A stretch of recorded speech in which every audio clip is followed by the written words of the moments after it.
getting quite busy recently. There's a strange wanderer in our wolfen jungle.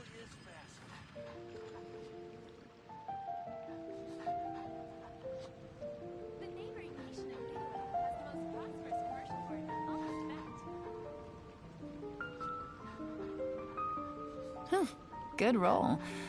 All right, maybe I'll take one more day off and knock out the rest of the work once I'm feeling up to it. Yalan. It's so funny. Love you so much too.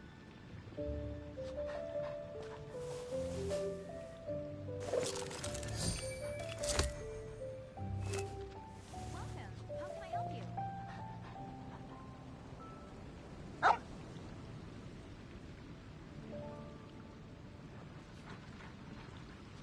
It's been getting quite busy. Navigating the world is a whole lot easier with a few different identities to choose from. Need me to come up with some for you?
Take it easy.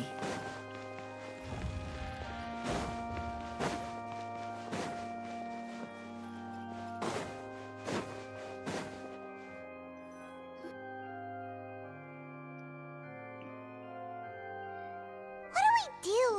The whole situation is so confusing. Good plan. Impossible things don't just happen. We'll get to the truth one way or another. Just relax. Even if everyone else suspects Lenny and Lynette, at least we will be supporting them from the stands. Besides, I doubt Farina understands any more about what happened than we do. Thanks, Navia. Well, we'll be going then. Best of luck to you.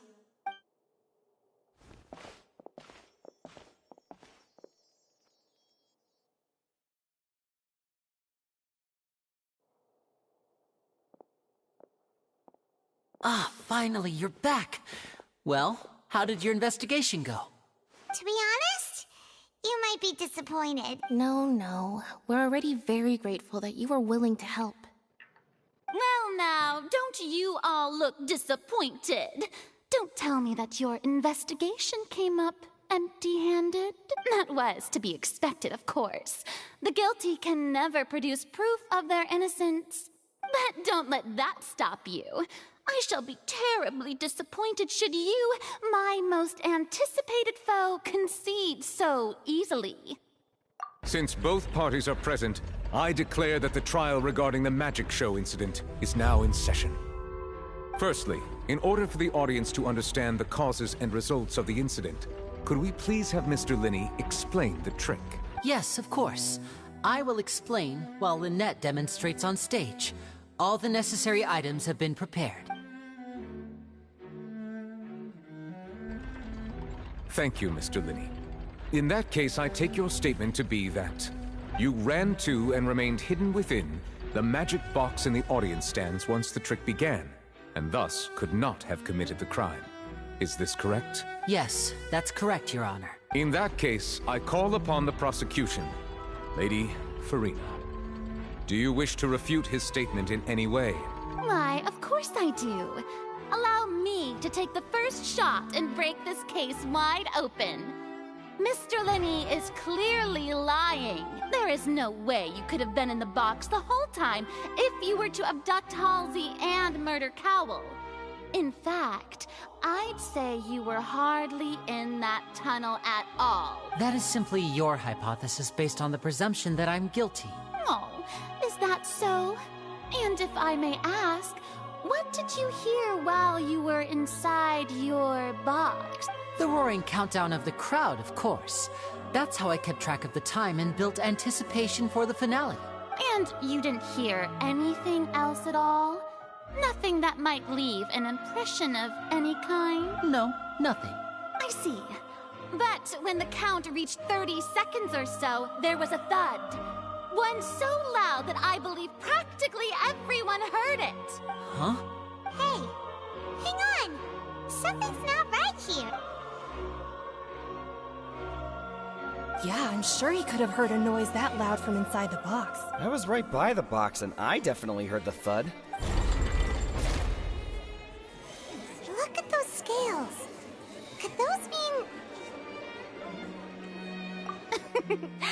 Well then, ladies and gentlemen, allow me to use the words of the magician himself. You never know what can happen in the blink of an eye. Indeed, it seems his alibi can also collapse in the blink of an eye. Of course, I have armed myself to do far more than smash your alibi. Confidence cannot go unfounded, and my foundations are rock solid. Tell me, aren't you and Lynette actually from the House of the Hearth? The House of the Hearth? They're Fatui. No wonder they did something like this. So the serial disappearances were the Fatui's doing. Now it all makes sense. I've got a feeling that what happened on stage probably wasn't just an accident. That's irrelevant. Our identities have nothing to do with what happened. Indeed. Then perhaps you could tell us everything that happened during that 1 minute. Your first priority is to prove yourself innocent after all. I'm sure there is little that needs to be kept secret now. Unless your script already has holes in... The Outlander is speechless. My, oh my, don't they look flabbergasted? Oh my god. Now comes the infighting and discord, I suppose. This was almost too easy. Good thing I made all those preparations. Seems the all-nighter I pulled last night is really paying off. Hey, Linny, why didn't you tell us this before? Order! Order! Mr. Linney, allow me to re-establish the facts. Lady Farina has raised 2 points. First, when the thud was heard in the Opera House, you were neither in the box nor the tunnel. Second, you and Ms. Lynette are both members of the House of the Hearth. Are these claims true?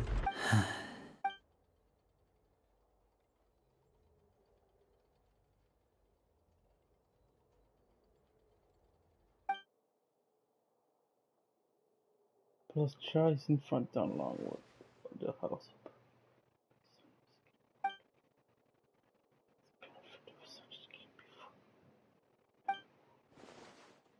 Please answer my question, Mr. Linney. I'm sorry. Yes, they're true, Your Honor. I knew it! Well, that's it. We might as well move on to the sentencing already. What should we do now? Granted. In that case, what is your request? Is that really necessary? They're already as good as guilty. The defendant deceived their own attorneys. What is there left to discuss? Order! Order, I say! Your request is reasonable, and we shall adjourn. This trial will reconvene in 1 hour. So you would stick to Mr. Linney's defense even after knowing what you do now? You certainly have more professionalism than I thought. In that case, my dear audience, let's allow the joy of victory to steep for a little while longer.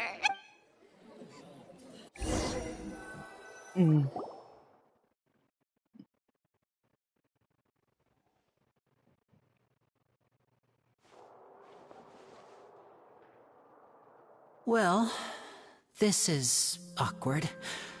I didn't think the Hydro Archon would dig all that up. I'm sorry, Traveler and Paimon. Yeah, sorry. Paimon doesn't know where to start. We trusted you two. We based our entire reasoning on the assumption that you weren't bad guys. Not to set the wrong tone or anything, but Paimon's really mad! I'm very sorry.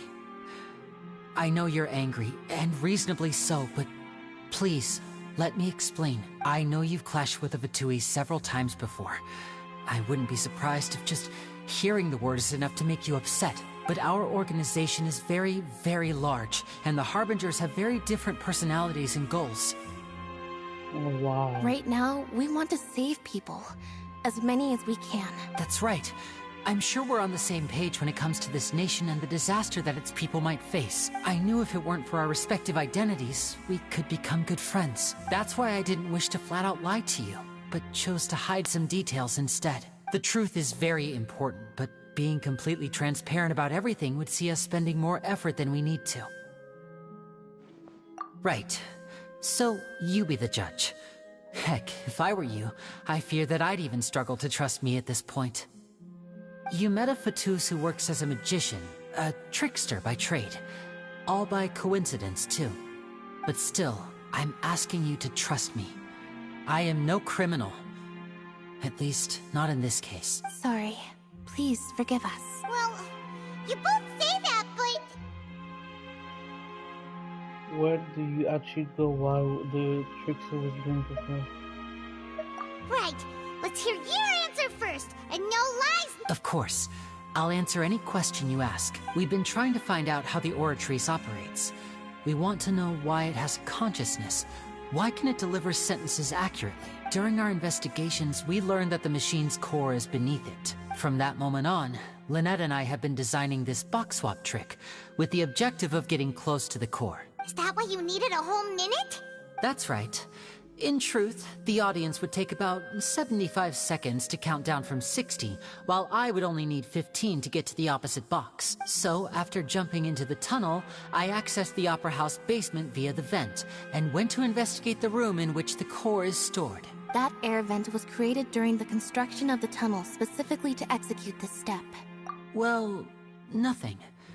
As soon as I reached that room and was about to investigate, I heard someone's voice. Which should have been impossible, of course. I was quite certain that I was the only one in the room. That voice seemed to recognize me and tried to speak to me. I chose to err on the side of caution and retreated the way I came. On the way back, I saw the broken vase and the clothes on the ground. But the countdown was almost finished, so there wasn't time to give it any thought. After that, the homicide occurred just as you saw. Well, that explains why you didn't hear the thud. Because of that prophecy I told you about, of course. We must know all we can about this nation's secrets in order to deal with that prophesized crisis. That's the only way we can save everyone. So, there you have it. The whole truth. I swear, I didn't hide anything from you this time. It was never my wish to proceed under this cloud of mistrust either. But, like I said earlier, you can be the judge. If you want to leave because you don't trust the Fatui, there's nothing I can do to stop you. Well, Traveler, you decide. Paimon will follow your lead however you choose.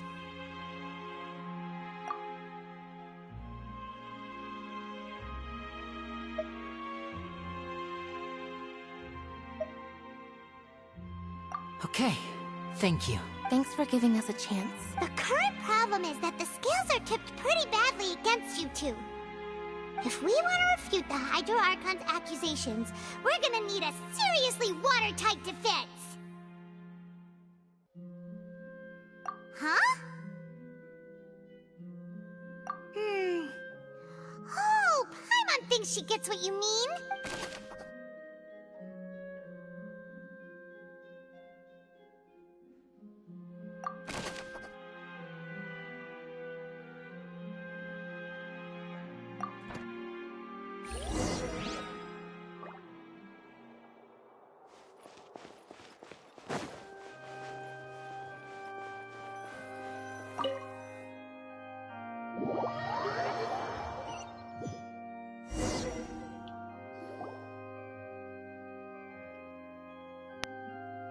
Both parties have returned to their positions. Let us continue the trial. When last we left off, Mr. Linney acknowledged the new evidence presented by Lady Farina as fact. Therefore, Lady Farina may continue stating her reconstruction of the events. Ugh, that took long enough. Now then, if everyone would lend me their attention at this stage, let's revisit that scene from Linney's perspective. Based on the opposite accuracy, even you can edit it.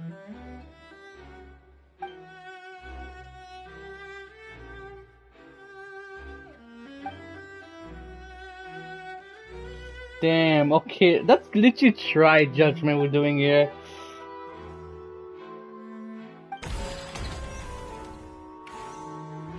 As the countdown began, he entered the tunnel. When the flatbed trolley passed, he opened the box and got into an altercation with Halsey, which caused the loud thud. He did not realize that the sound could be heard by everyone in the opera house, which is why he claimed earlier that he could not hear the sound. Finally, he used the vase to knock her out, before making her change clothes to prevent others from recognizing her. At this time, Cowell arrived in the tunnel, having heard that strange noise, and caught Linney red-handed. So Linney proceeded to knock him out too before stuffing him into that box. Afterward, Linney passed the unconscious Halsey to his accomplice through the magic box in the audience stands, before operating the devices such that Cowell's death would be ruled an accident. And there you have it. That's the truth behind what happened. Does the defendant's side have any objections to Lady Farina's description of the... The key to refuting Lady Farina is the order of events. What Linney experienced and what he saw.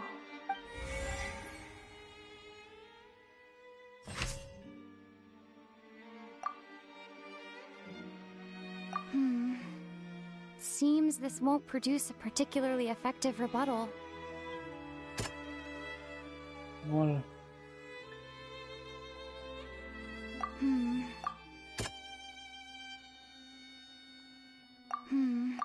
no. Wait.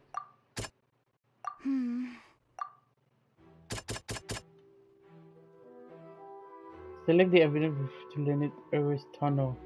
Lynette.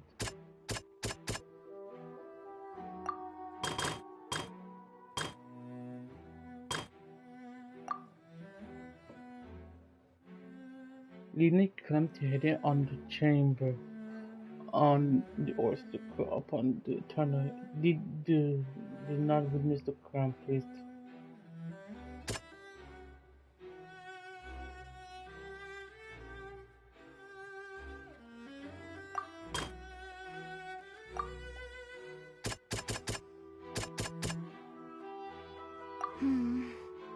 Seems this won't produce a particularly effective rebuttal.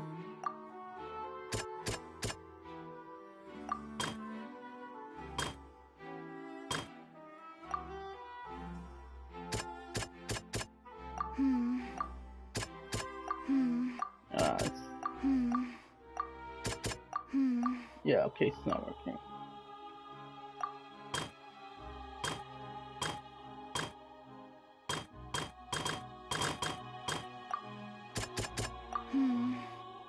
Seems this won't...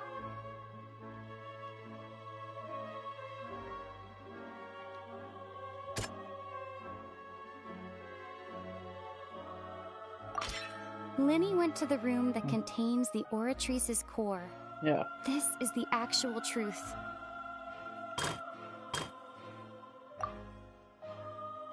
Lynette claimed to heard of a chamber open to the earth to come into the tunnel. Did not witness the crime. Please do not third. No, it's not that.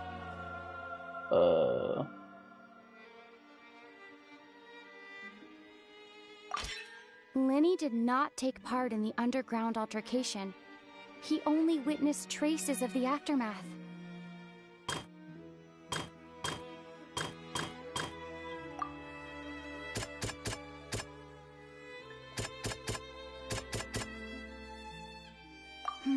No, it's not that. Nope. According to Linny, he left via the vent after entering the tunnel. He couldn't have had that altercation with Halsey. Attention! Ace Detective Paimon has something to say! When the countdown started, Linny did indeed go into the tunnel. But he immediately used a vent to access the Opera House basement, which is where the underground core of the Oratrice is stored. Once he reached that area, he heard a voice in what should have been an empty room. Since he felt something was amiss, he returned immediately. The crime scene had already developed by the time he reached the tunnel again, and in order to complete the magic trick, he did not remain there for any length of time. Finally, he reached the surface, and that was when the accident happened from his point of view. Therefore, he's innocent!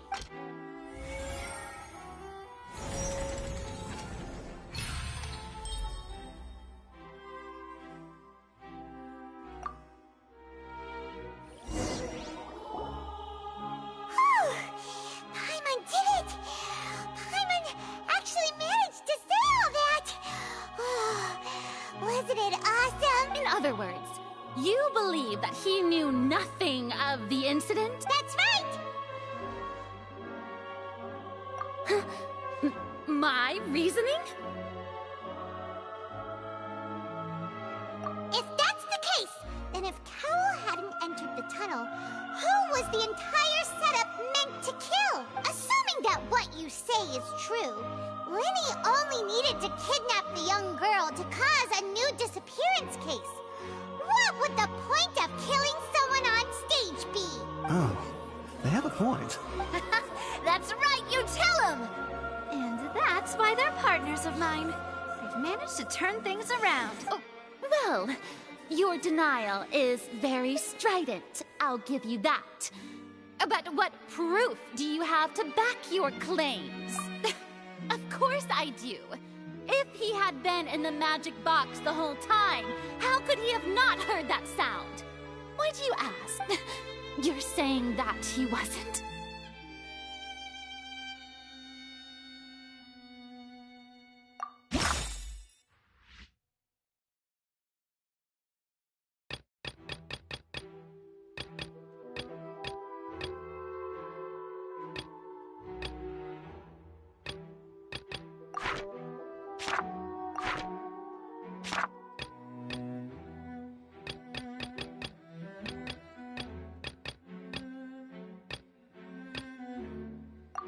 Are you sure we don't need to give this more thought?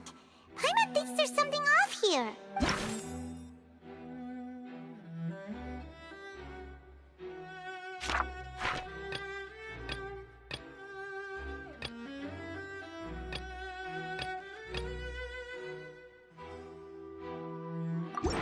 That's right!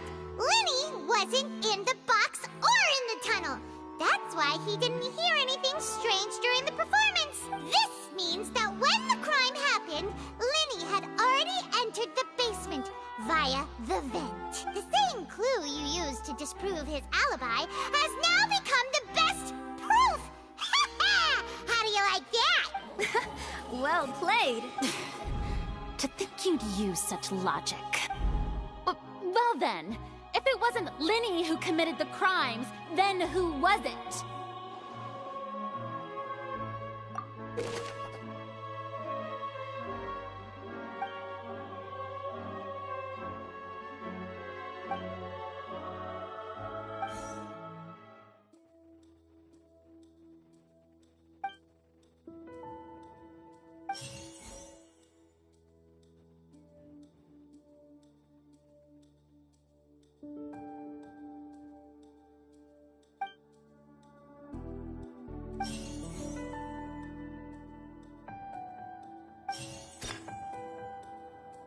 Who was the person who possibly committed the crime?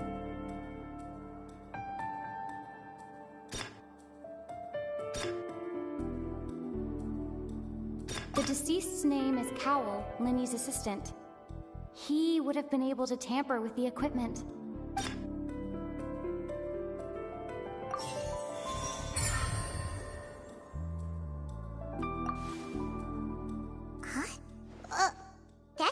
right? Are you serious? The killer was, in fact, Cowl, the deceased! Oh, is that so? How interesting! Let's hear your reasoning. What I must do next is recreate the truth. What Cowl did, and how he went from would-be perpetrator to victim.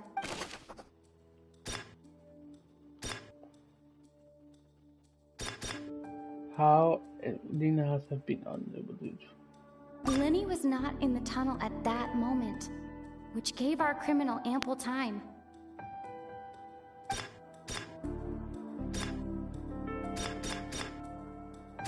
The sound we heard may have come from a clash between the missing Halsey and the criminal. No one entered or left the opera house through its entrances. So, where would the criminal have wanted to take Halsey? Halsey's clothing was in the tunnel. So, there must have been some fear that she would attract attention. The deceased's name is Cowl, Lenny's assistant.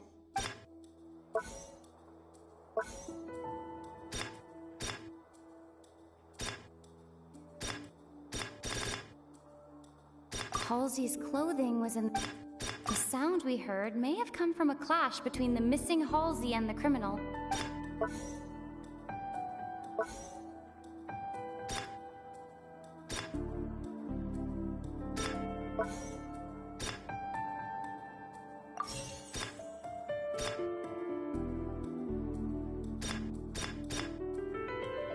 The sound we heard may have come from a clash between the missing Halsey and the criminal. The sound we heard may have come from a clash.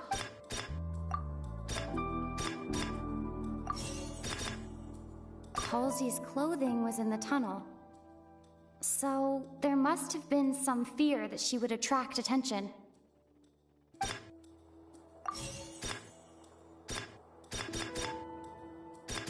No one entered or left the opera house through its entrances. So, where would the criminal have wanted to take Halsey?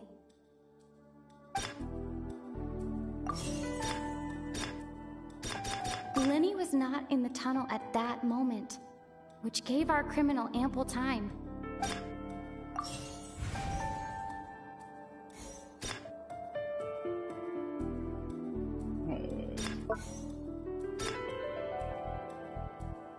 Lenny was not in the tunnel at that moment. No one entered or left the opera house through its entrances. So, where would the criminal have wanted to take Halsey? Wait. It would have been tough for both people to fit into that vent. They would likely have bumped into Lenny as well.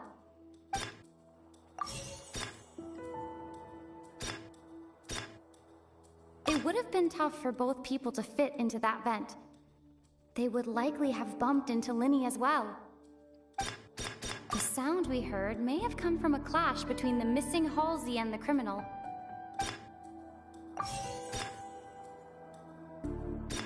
Halsey's clothing was in the tunnel. So, there must have been some fear that she would attract attention. The deceased's name is Cowl, Lenny's assistant. He would have been able to tamper with the equipment. I fell again? Okay. Let me get this straight. Lenny was not in the tunnel at that moment, which gave our criminal ample time. No one entered or left the opera house through its entrances. So, where would the criminal have wanted to take Halsey? It would have been tough for both people to fit into that vent. They would likely have bumped into Lenny as well. The deceased's name is Cowl, Lenny's assistant. He would have been able to tamper with the equipment. Lenny was not in the tunnel at that moment, which gave our criminal ample time. Halsey's clothing was in the tunnel. So, there must have been some fear that she would attract attention.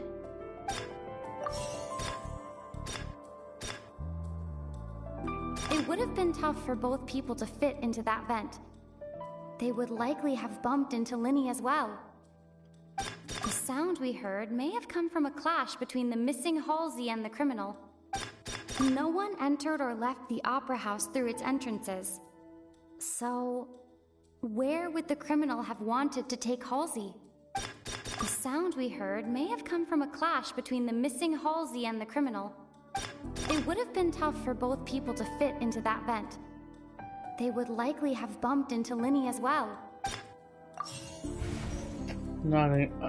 Still fail. Okay, let's focus. Linny was not in the tunnel at that moment.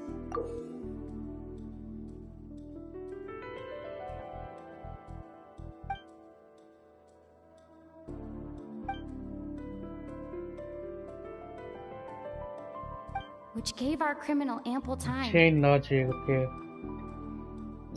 Let me focus. No one entered or left the opera house through its entrances. So, where would the criminal have wanted to take Halsey? It would have been tough for both people to fit into that vent. They would likely have bumped into Linny as well. No one entered or left the opera house through its entrances. So, where would the criminal have wanted to take Halsey? It would have been tough for both people to fit into that vent.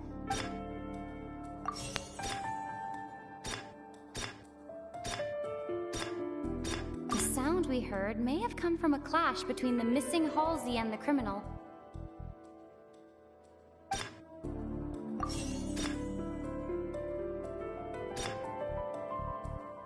It would have been tough for both people to fit into that vent. They would likely have bumped into Linny as well. It would have been tough for both. Linny was not in the tunnel at. No one entered or left the opera house through its entrances. So, where would the criminal have wanted to take Halsey? Linny was not in the tunnel at that.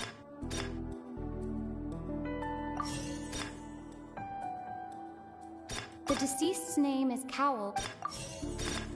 Halsey's clothing was in the tunnel. I want to restore because I do stuff. Linny was not in the tunnel at that moment, which gave our criminal ample time. No one entered or left the opera. Nah, it's just this.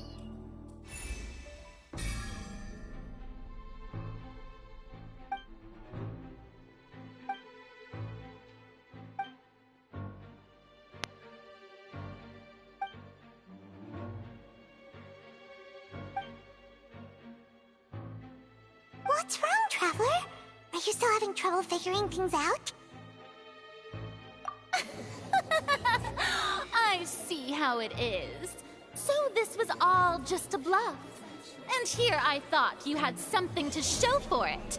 But it seems you're still... Look, since we're at a dead end, why not consider a different track? Just like the trick as it transpired, the end result must have been utterly different from the magician's initial design. If only we knew how Halsey disappeared. Well, that would be nice, but the tunnel only has 3 exits, and none of them seem very likely. And it's not like this is a magic trick where you can just make a real live person disappear. You know, like you did from that water tank, Lynette. Excuse my interruption, dear opponents, but do you not see that the crowd is growing impatient? There is no greater sin in this opera house than an awkward delay in the performance.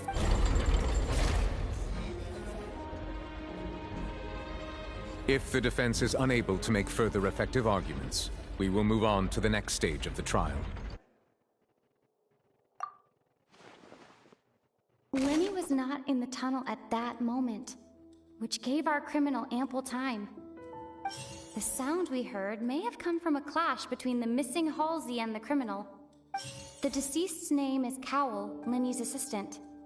He would have been able to tamper with the equipment. The The vase was not broken by chance. It was used to cover important evidence.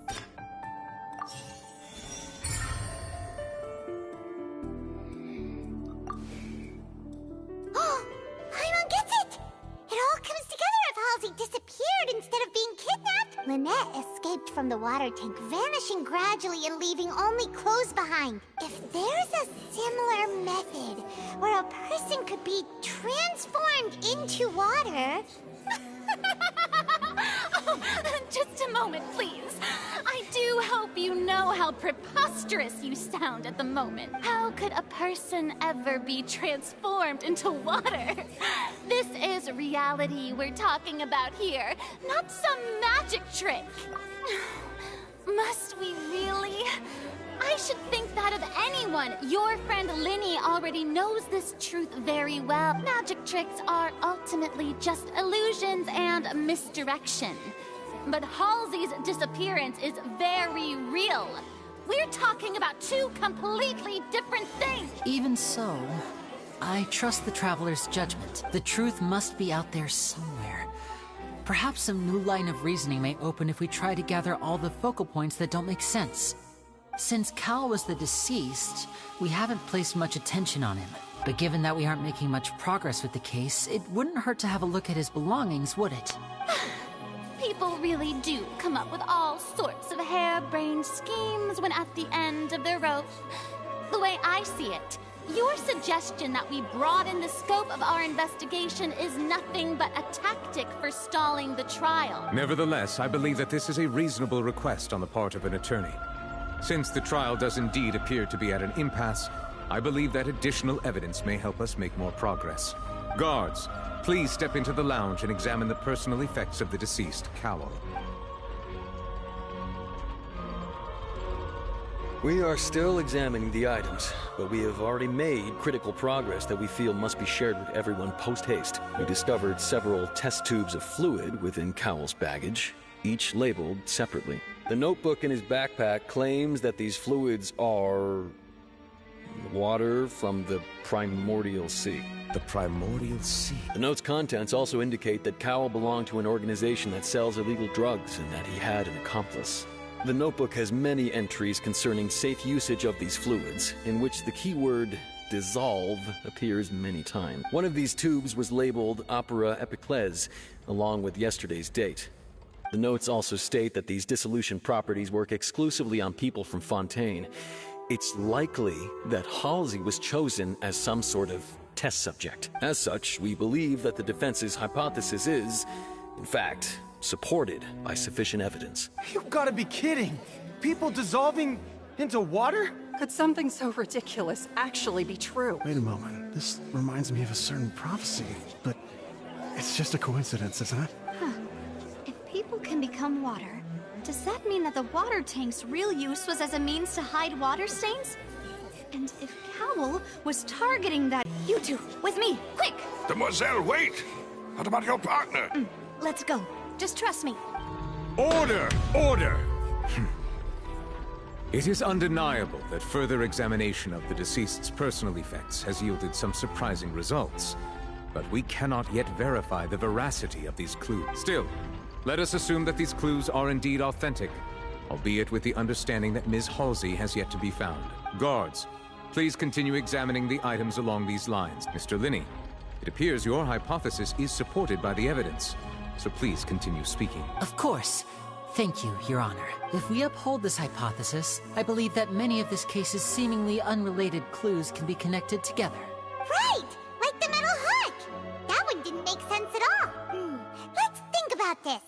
Cowell's methods must have something to do with that water from the Primordial Sea.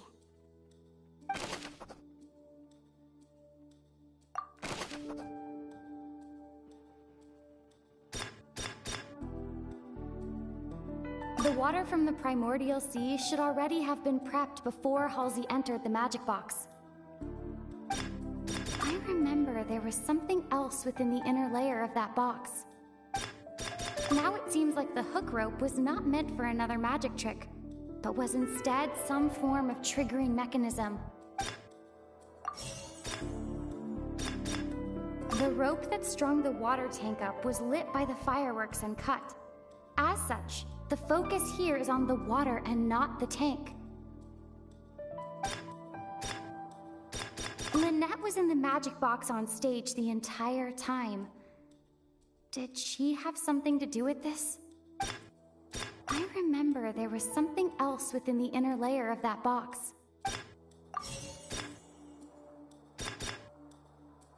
Lynette was in the magic box on stage the entire time. Did she have something to do with this? The deceased's name is Cowell, Linny's assistant. He would have been able to tamper with the equipment. Lynette was in the magic box on stage. The water from the primordial sea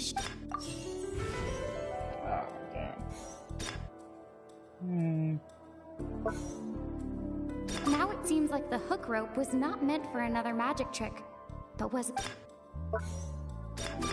I remember there was something else within the inner layer of that box. The rope that strung the water tank up was lit by the fireworks and cut. As such, the focus here is on the water and not the tank.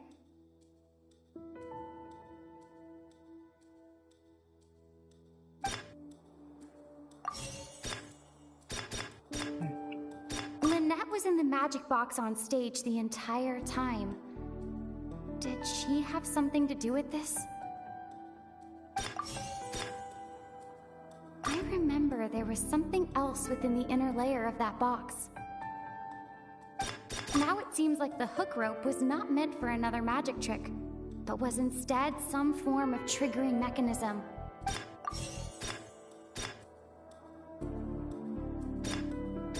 Now it seems like the hook rope was not meant for another magic trick. I remember there was something else within the inner layer of that box. I remember there was something... The water from the primordial sea... The rope that strung the water... I remember there was something else... The water from the primordial... Now it seems like the hook rope was... The deceased's name is Cowell. The deceased's name is... Now it seems like the hook rope was not meant... I remember there was something else. The rope that strung the water... The rope that strung the water tank up was lit by the fireworks.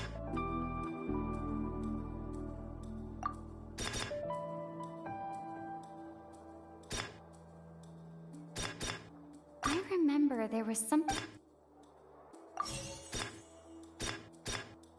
Now it seems like the hook rope was not meant for another...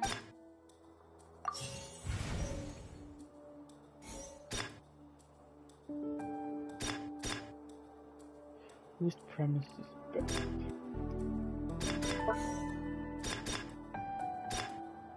I remember there was something else within the inner layer of that box. The rope that strung the water tank up was lit by the fireworks and cut. As such, the focus here is on the water and not the tank. The water from the primordial sea should already have been prepped before Halsey entered the magic box. The rope that strung the water tank... The water from the primordial sea should already have been prepped before... Lynette was in the magic box on... Lynette was in the magic box... The water from the primordial sea... The water from the primordial... The deceased's name is Cap... Lynette was in the magic box on stage the water from the primordial sea... The deceased's name is Cowell, Linny's assistant. Lynette was in the magic box on... I remember there was something else within the inner layer. Now it seems like the hook rope was not meant for another magic.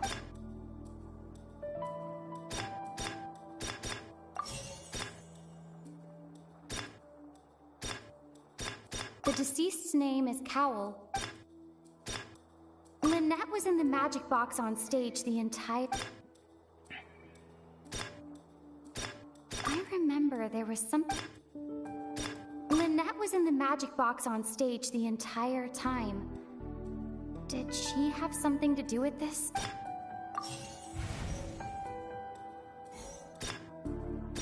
The rope that strung the water... The water from the primordial sea... The rope that strung the water... I remember there was something else within the inner layer of that box. I remember there was something... The rope that strung the water... Lynette was in the magic box on stage the deceased's name is Cowl. Linny's... The rope that strung the water... Okay, one's good. Now it seems like the hook rope was not meant for... The water from the primordial sea... I remember there was some...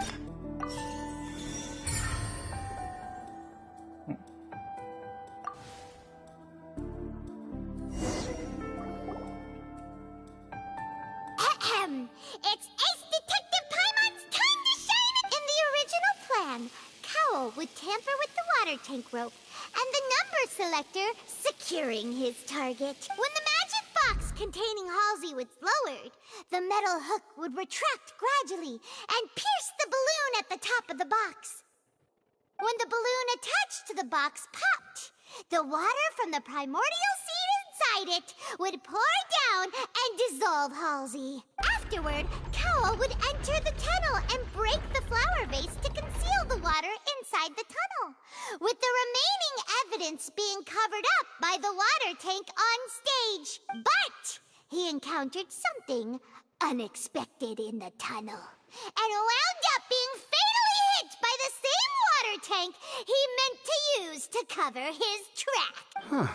That does make sense. That actually links together a lot of the more confusing pieces of evidence.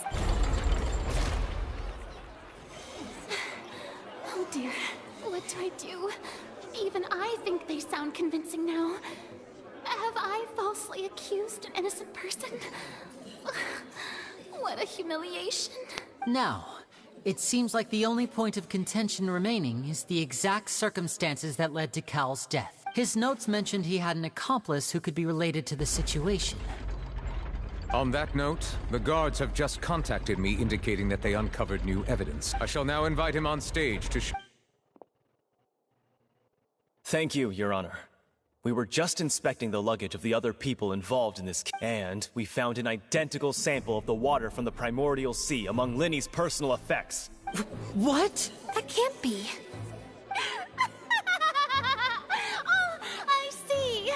Well, how wonderfully comedic to have your own counterattack only to come back and wound you.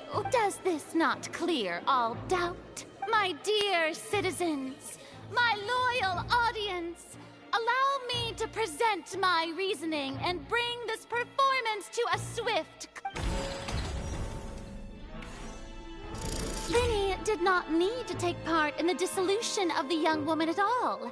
Indeed, he did leave the scene via the vent, having made modifications to the props beforehand.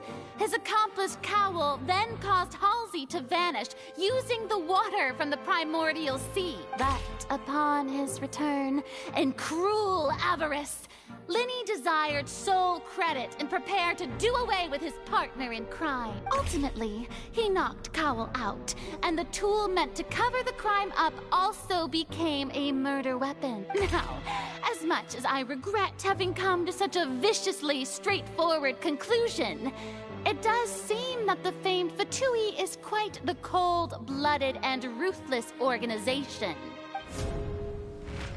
Am I right, Mr. Linny. We've used up all the evidence we collected.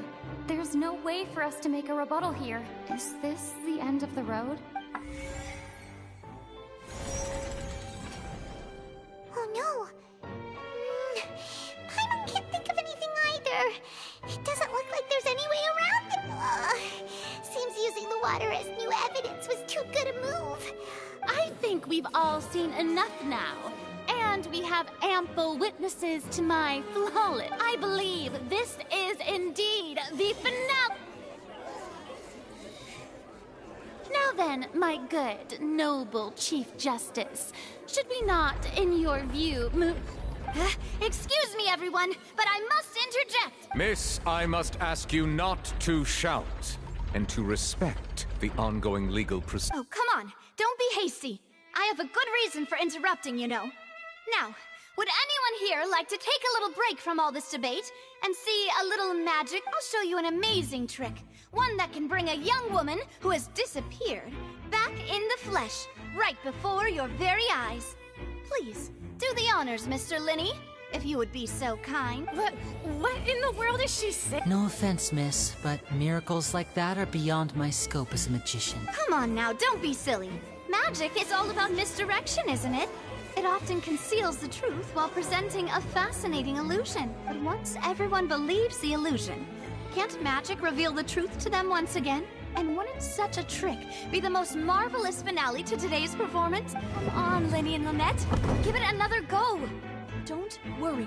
Spina di Rasula has made the necessary arrangements on your behalf. But as the magic makers and stars of the show, I think I should leave the final performance to you. I understand.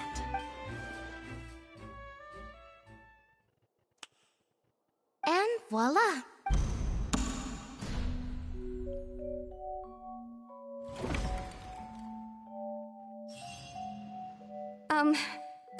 Sorry for the interruption. Wait, isn't that Halsey? So the whole thing about people dissolving wasn't true? To be clear, I'm only here because this person told me that if I testified, the merit of doing so would lessen my sentence. I was hiding outside this room listening to the proceedings because I was afraid that I would be the one put on trial. I was just feeling happy that no one had noticed me. And then before I knew it, she caught me. That'll teach you to underestimate us. Where should I begin? I'm sorry. I'm the one who killed Cowl. I admit it. What? Why? Firstly, my name isn't Halsey. It's Lillian, and I'm originally from Mondstadt. She's from Mondstadt? I heard that Linny's show was gonna be a real thriller, but I missed the chance to buy a ticket, so I stole one. That's how I make a living. I steal stuff here and there. And I'd never been caught before. But I was noticed at the harbor a few days ago, and I barely got away. Linny was the one who caught me in the act. Hey, no wonder you look familiar. So you were the thief. Liddy even mentioned that you were pretty skilled. Well, and I thought that would have been the end of it, but then the number selector chose me. He even mentioned the Fortress of Meripede. That's a prison, isn't it? So you can imagine how shocked I was. I thought he was onto me for sure. So I played along with the show while looking for an opening to flee. But then I got water poured on me for no reason, and then someone jumped into the tunnel to nab me. I wasn't going to take that lying down, so I knocked him out and stuffed him into the box. There was nowhere to run from there, though, so I had to change my clothes and hide in a box containing performance costumes. I slipped out after the first guard arrived at the scene and continued hiding inside the opera house. Can a person even hide in there? But I swear, I didn't know that the water tank would fall down. Really, I swear it. Had I known that, I wouldn't have put him in the magic box. I may be a thief, but I'm no killer. Well, that makes everything pretty clear now, doesn't it? This time, we need to tell the entire story from Lillian's perspective.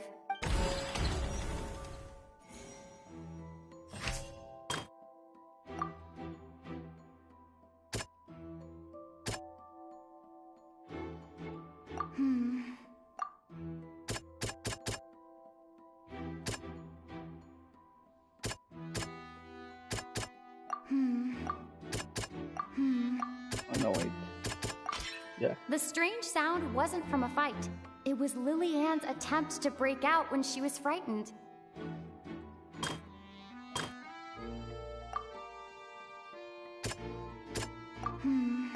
No? Great. Okay. No? Okay. No.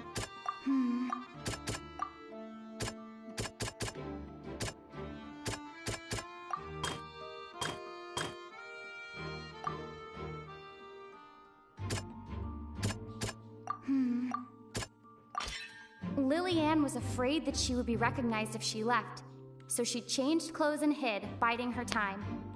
Just what one might expect of an experienced thief.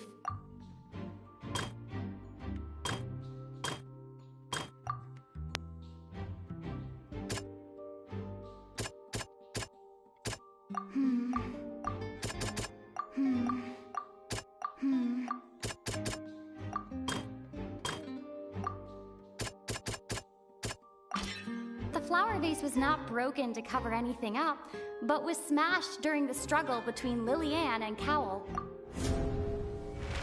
And it's Ace Detective Paimon time! Having been selected out of the blue, Lillian panicked. Her panic only intensified after she entered the tunnel and had water poured on her head. So she kicked the door open, producing the thud we all heard.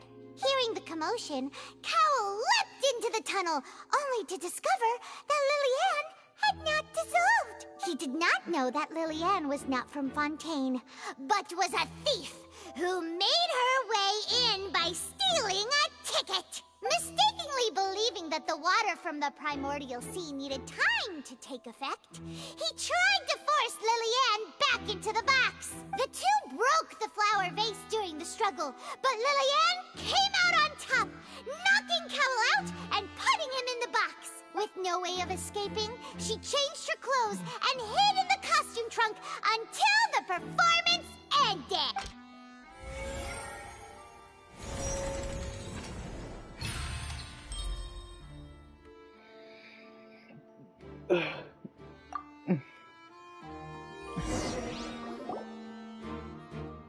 She knew that she would have to go through guard inspection if she tried to leave afterward.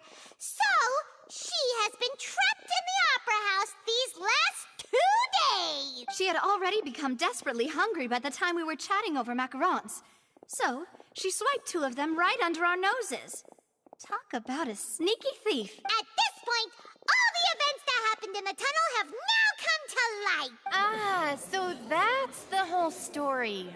You look sleepy. Bravo!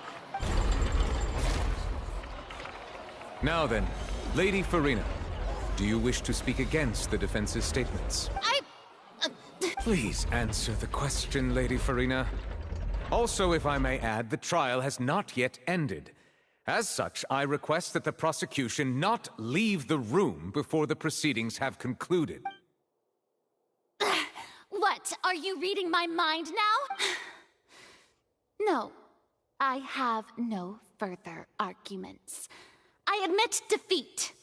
But really, could you at least have left me with some dignity? Wow, look at that!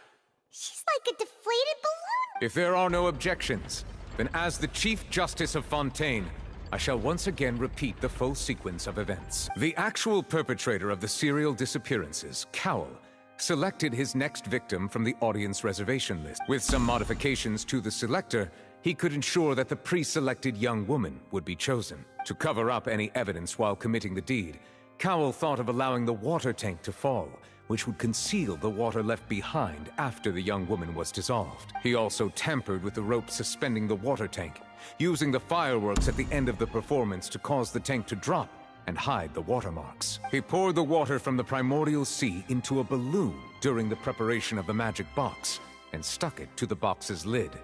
Finally, he passed the prepared hook on a rope through the gap in the magic box's door when bringing the young woman to said box. When the magic trick officially began, the box containing the woman was lowered into the tunnel, tightening the hook rope and bursting the balloon containing the water.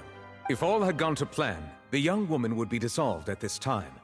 However, Lillian was not from Fontaine, and thus fled the box with a loud noise. Realizing that there was trouble, Cowell entered the tunnel and met Lillian. thinking that the waters had not yet taken effect, he decided to proceed. Oh, so if she's not for fontaine, that's not gonna work. However, his opponent was more capable than he thought, and he was overcome, knocked unconscious, and placed into the magic box, and thus became his own final victim. Liliane, according to her own statements, then changed clothes and hid until the performance ended, before hiding in other parts of the opera house. As for Linny, he was in the underground structures within the opera house, and was thus ignorant of these happenings. From this reconstruction of events, we can conclude that Linny, the accused, is in... While there is much in Linny and Liliane's conduct that should still be investigated separately, this case, at least, can be handed over to the Oratrice to make the final decision.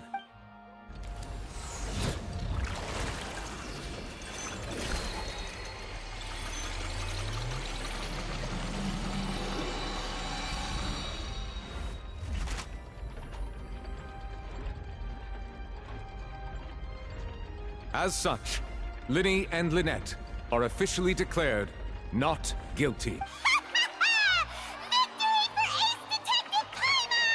Great work, partners. Thank you all. Thank you so much. Next, I think we deserve an explanation, Guard Vaughn. How did you find the water from the primordial sea in Linny's baggage? Right! Your discovery caused me to make a serious mistake, you know. Or was that not a discovery, but false evidence that you dared... I suspect that the accomplice mentioned in Cowell's notes was not Linny, but you, yes? I'm sure you know what you must do to lessen your sentence. Speak quickly! Unless you want to earn yourself a one-way ticket to Coupon Town. I was just following orders. We were supposed to place blame for the serial disappearances onto Linny, and thus cause suspicion to fall on the Fatui. The higher-ups said this was the best opportunity to do so. And now that your plan has fallen through, and the secrets of the water have been revealed, you have become a liability to said higher-ups, yes? Therefore, you would be wise to tell everything you know, and seek the protection of the guards. Yes, I'll tell you everything I know. Our boss discovered that the water can cause people to dissolve. It can also be made into a potion, which, when extremely diluted, can cause people to experience unforgettable exhilaration. We've been in this business for a while now, and have made decent more off it. The disappearances were also the boss's idea. I mean, this is the boss we're talking about. The...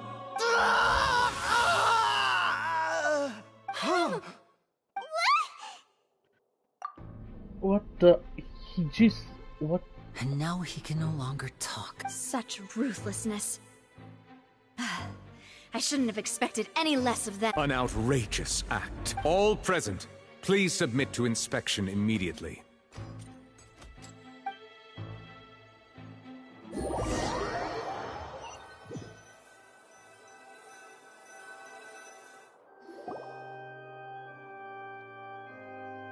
So, we're just going back now?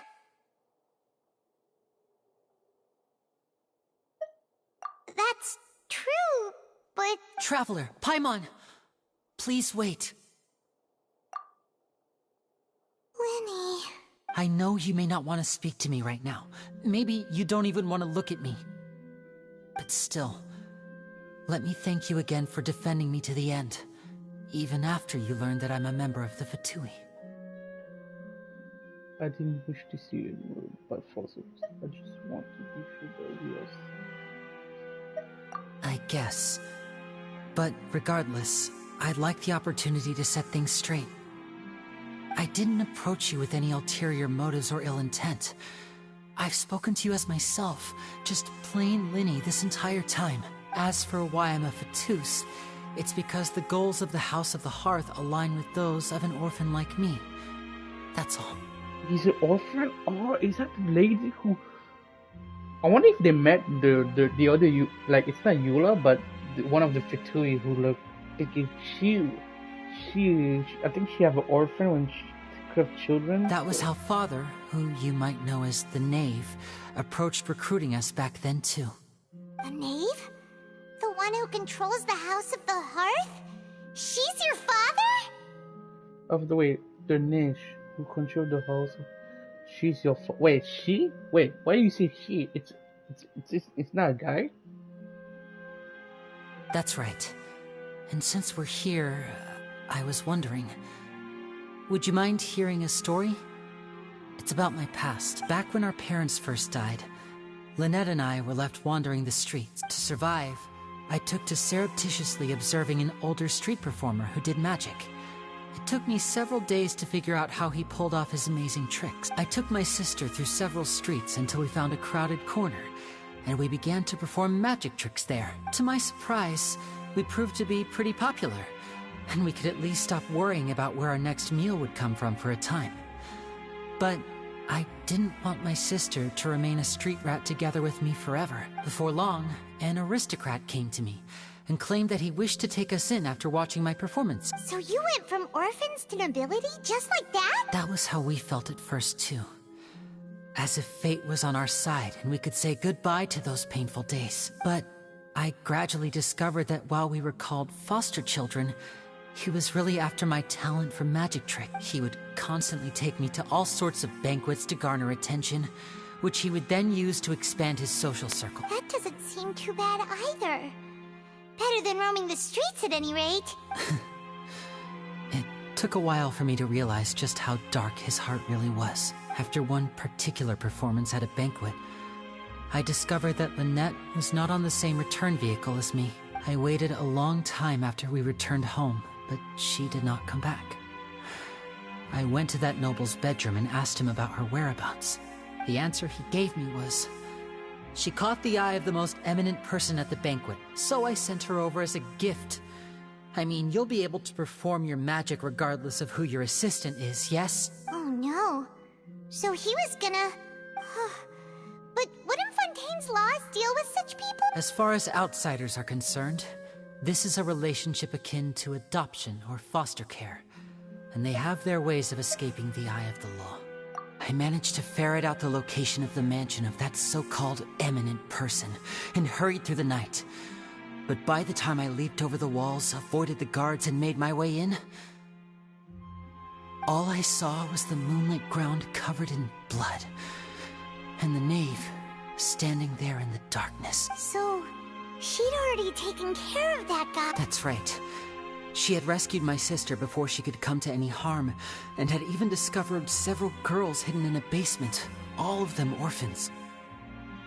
Father, the knave, might have seen something in me, and so she made me an offer. The House of the Hearth welcomes you, for your interests align with ours. Here, none will ever betray you. I was hesitant to trust her. I had just been betrayed by nobles. But she was also quick to destroy the noble who had taken us in at first, giving us back our freedom. Oh, so that's how the two of you joined the House of the Hearth. She has her own plans. She has gained permission from the Sarita to first use the Gnosis's power once she obtains it. She plans to use it to find a way to break the prophecy and save Fontaine. So, she believes in that prophecy too? That's right. The whole House of the Hearth is currently working to combat that crisis. Today's case has also proven that people from Fontaine can indeed dissolve into some sort of water, thus further supporting the prophecy. All of us house members here, Lady Arlecchino herself included, are from Fontaine. We won't give up on defending our homeland. To us orphans, the only connection we have left to this world, apart from our family, is our homeland. So, from small deeds like distributing magic pockets to huge schemes like stealing a Gnosis, everything is aimed at dealing with that prophecy. It's all right. I understand. The only thing I can do is relate all this to you. I just hope you can understand that even as a member of the House, I have never stopped making my own decisions, and that I believe what I'm doing is right. If you should need anything at all in the future, feel free to find me. I will do my best to help you, as plain Linny.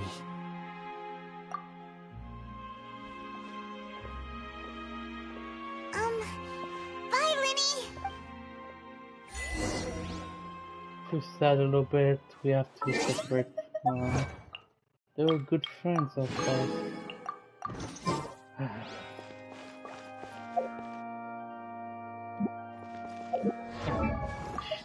I want to see something. Because I think they talked about it. No, Teresa. Oh, there it is. Look, I've got nothing against people who have their own agendas. I myself joined the Fatui to get more experience in combat. But I don't like her at all. If she stood to benefit from betraying others, she'd turn against the Tsaritsa in a heartbeat. There isn't a sane bone in her body. That's her name, Nave, right? Wait, is it? I think she is that girl, like who looked like you are, you know? Hey there. What was with the disappearing act you pulled right as the trial ended? Were you looking for us, Navia? Well, this whole thing isn't exactly over, is it? I do feel that we're getting closer to solving the serial disappearances case, though. Don't you think so, too? Huh? What's wrong, my dear partner?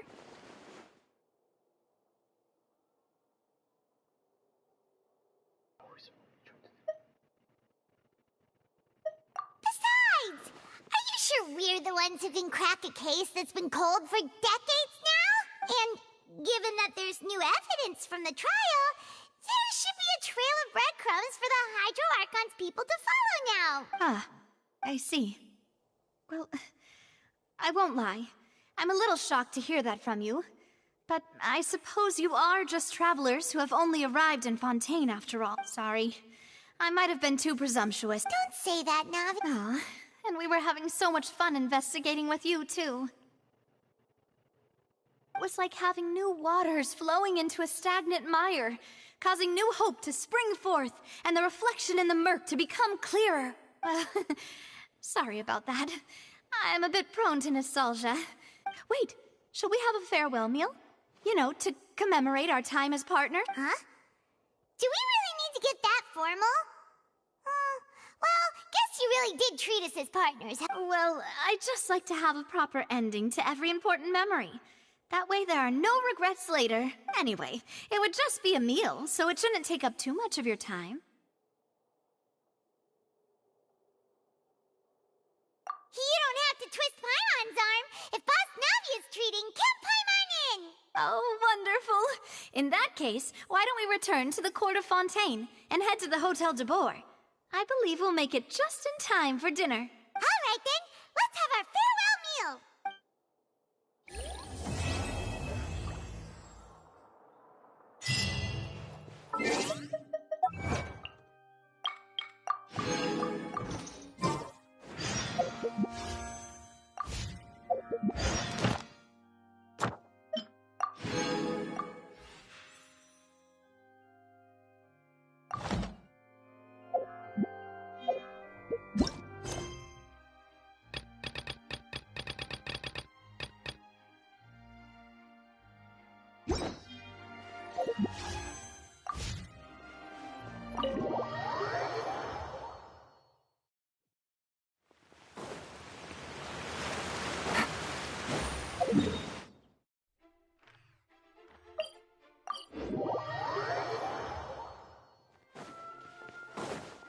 Take it easy.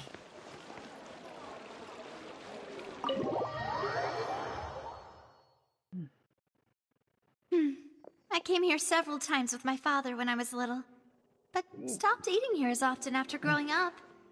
I hope the food here will be to your taste. Oh, don't worry. We haven't eaten at a hotel like this in a while. Paimon's getting excited already. In that case, I'll go order for us first. Please wait here a moment. Ooh, everything looks so good. People in Fontaine sure know how to enjoy life. Why, of course. Go ahead, try whatever you like. If the food's good, I'll make a group reservation for the rest of Spina di Rosula next time. And if it's not? Well, then I'll still bring everyone. Albeit with only one dish per You, sure have your own way of doing things. Oh, we called this a farewell meal, but we could also treat it like a victory feast, right? We did just win that case after all. Oh, true. Very true. In that case, boss, we'll have another 2 dishes. Huh? Paimon didn't mean that you had to order even more. cases, do you think that the mastermind behind the serial disappearances will get caught soon now that this has all happened? Well, we've certainly taken a big step forward, but I feel that's about it. We know that there's an organization that means to dissolve these young women, but we still don't know what they are really after. If it hadn't happened right in front of us, Paimon wouldn't have ever believed that a person could be dissolved like... Right? Yet it was because this was such a preposterous notion that the investigation could never really move forward before. Ugh. If only that guy could have finished speaking! We were so close to hearing who was behind it. In such investigations, even the smallest step can seem like a yawning chasm if the trail of clues is cut off. To be honest, I don't have high hopes for any follow-up that the authorities might conduct. It's not that I don't have faith in their ability. It's just that a different perspective is required in some matters. It's easy to guard against and deceive a single narrow perspective. A shift in thinking is required at such times in order to produce a breakthrough, which is exactly why the Spina di Rosula exist. Those highfalutin folk are not all-knowing. That's why we exist. To seep into the cracks where filth falls through. Where the... Seems Paimon thought things were simpler than they actually are. It's all right. Well, this was supposed to be a farewell meal, so I doubt you have further interest in this business. Let's talk about something else. Like, what are your future plans? That's true. We didn't have a chance to speak to her after the trial ended. It didn't really seem like the right time or place to do it anyway. I see. So, your primary objective, which has been foiled so far, was to have a chat with the Hydro Archon. I've heard that there's a long line of people waiting to meet Lady Farina. I suspect you'll be waiting for quite a while, considering that you missed your chance today. Yeah, we've heard that she's super popular here in Fontaine, and that it'll be tough getting any of her time. Well, would you consider some more, unique ways? Perhaps even methods of, let's say, questionable legality? Guess that's Spina di Rosula's boss for you. Chock full of sketchy ideas. Well, what did you have in mind? Well, one way would be to infiltrate a performance troupe at the Opera House, only to abandon your act at the play's climax and ask to speak to her after the performance. I'm sure Lady Farina would be eager to see the ending, and would agree in order to finish watching the play. Don't you think? Could you suggest something a little more practical? This plan seems pretty hard to pull off. We'd have to go learn how to act, and acting's really hard. All right, here's another. Find a way to conceal yourselves under her bed. Then wake her up in the dead of night and demand answers. Don't let her go back to sleep until she answers all your questions. I can personally testify that this one works. When I'm sleepy, I'll do anything as long as I can finally get some sleep. That might work, but that's not really the problem. The problem is, we don't want to get ourselves around. Valid point. I overlooked that part. I was just thinking about leveraging a person's desire for sleep. All right, no more joking around. Perhaps you could... Oh, I don't know. Cut the line when she's on a break. You did defeat her in court, clearing citizens of hers from false accusations. False accusations she had nearly upheld personally. I imagine that she feels quite ashamed about the whole thing. You mean that if we catch her while she's on a break, she might be too embarrassed to refuse? Oh, why don't we give it a try after this meal? You know, strike while the iron is hot and all. Huh? Paimon, did you drink my Fanta? Was this your drink? Sorry about that. Paimon wasn't really paying attention and the cup was right next to Paimon. Would you like to order another? No, it's fine. We're just about done here. Alright. Honestly, Paimon wouldn't recommend Fanta anyway. It tastes kind of salty and icky. Is that so? Huh. Well, in that case, we'll have to blacklist the Fanta here then. If we're all finished eating, then I'll go pay. Yeah, we're stuffed. Thanks for the treat, Navia.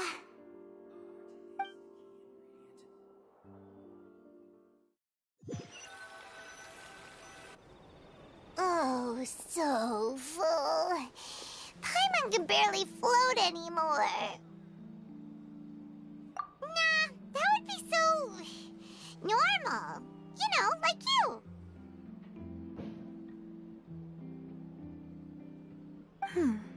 Okay. As for expenses this month, we're left with... Hey, Navia! What are you doing over there? Oh, nothing. It was just a meal, you know? Nothing the Spina di Rosula can't cover. Let's get ready to try to meet the Hydro Archon again. Bye, Navia! So this is goodbye, huh? Well, if you do encounter any other trouble in Fontaine, you're always welcome to contact the Spina di Rosula. I'll give your requests the highest priority. In any case, I wish you smooth sailing. I'll see you again, partner. See ya!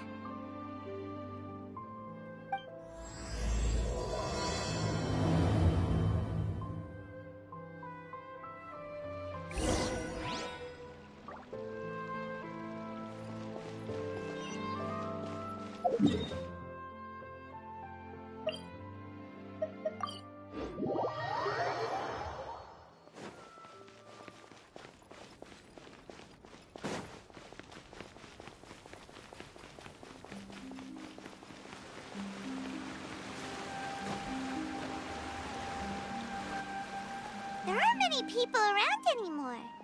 Looks like that boat we took to Araneus might have been the last one. Vache. Looks like we're back here again. Huh? Traveler? Are you hearing voices again? Ugh.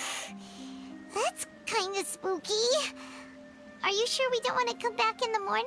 Vache? Vache. Hey, why are you still walking towards it? There might be something nasty in the water. Huh? Hang on. Paimon can kind of hear a voice. It's calling for Vache, right? Hey, Traveler? Stop walking! Come on, wake up!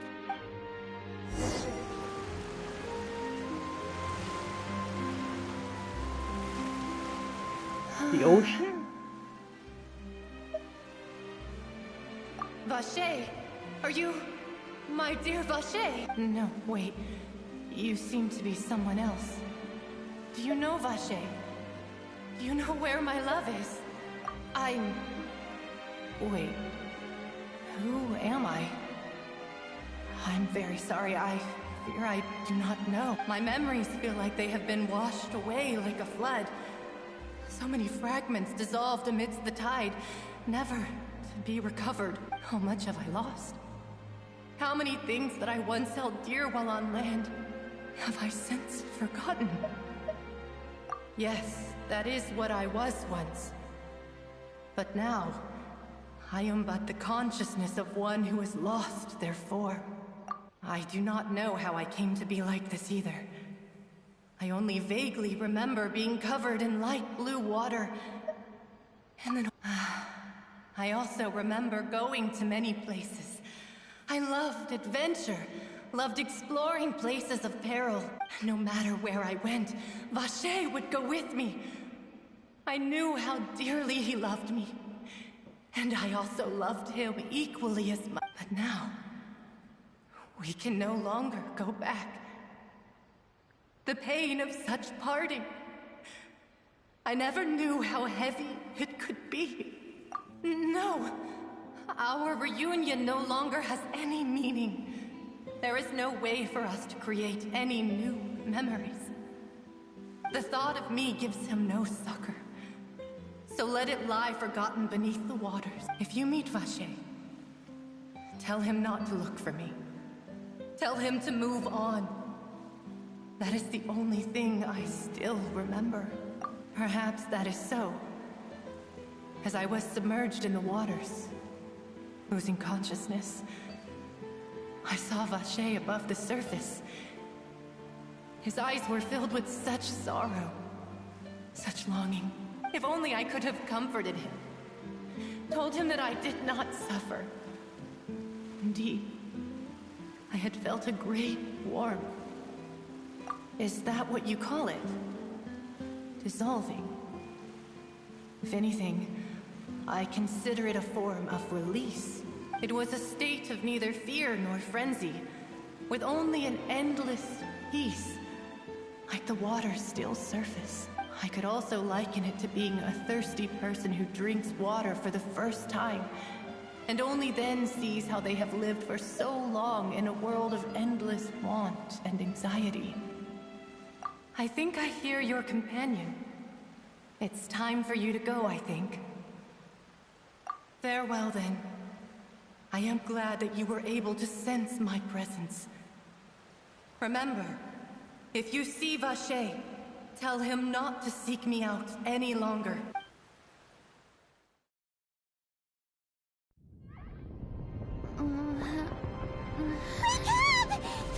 What the hell?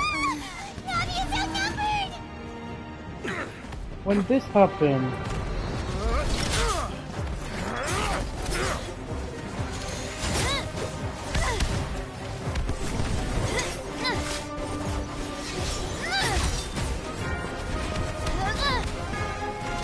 Demoiselle, look out!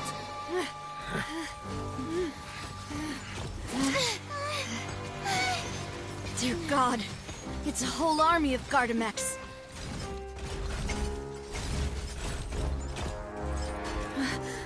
Clorand?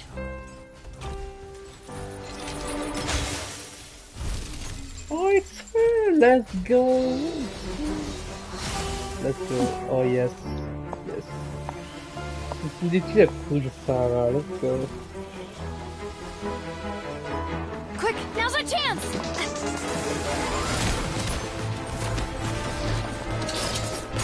Oh,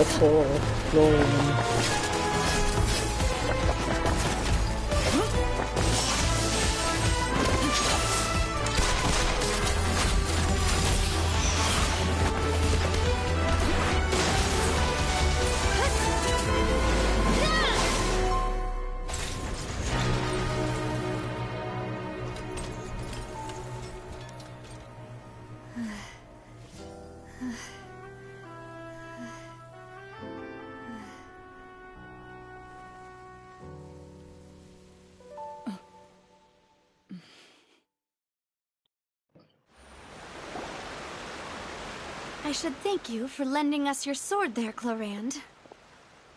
But before I do so, could you explain how you managed to show up here?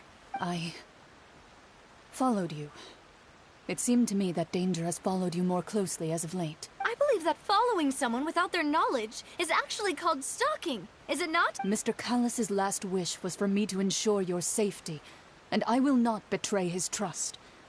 He would do the same, were he alive today. Do not speak of my father! Sorry, Demoiselle. I was not strong enough. Thank you for your aid, Miss Clorand, but do keep an eye out for your manner of speech. I believe we all wish to avoid unnecessary emotional harm. Sorry, I did not consider your feelings. Whatever. What else do you know? How did you come to the conclusion that I'd be in grave danger? I doubt I know much more than you. But I believe that the mastermind behind the serial disappearances is very powerful. Your performance tonight will almost certainly attract their attention.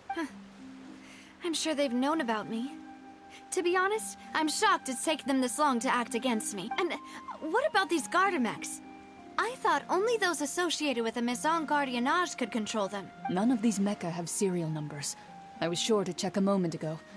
They are not the ones used by the authorities to enforce the law. I can only conclude that some powerful or wealthy party must have obtained them via illegal means, deploying them as a private force of sorts. What? Your point being that they're out of Spina di Rosula's league, then? Yes. Be careful, and do not act rashly.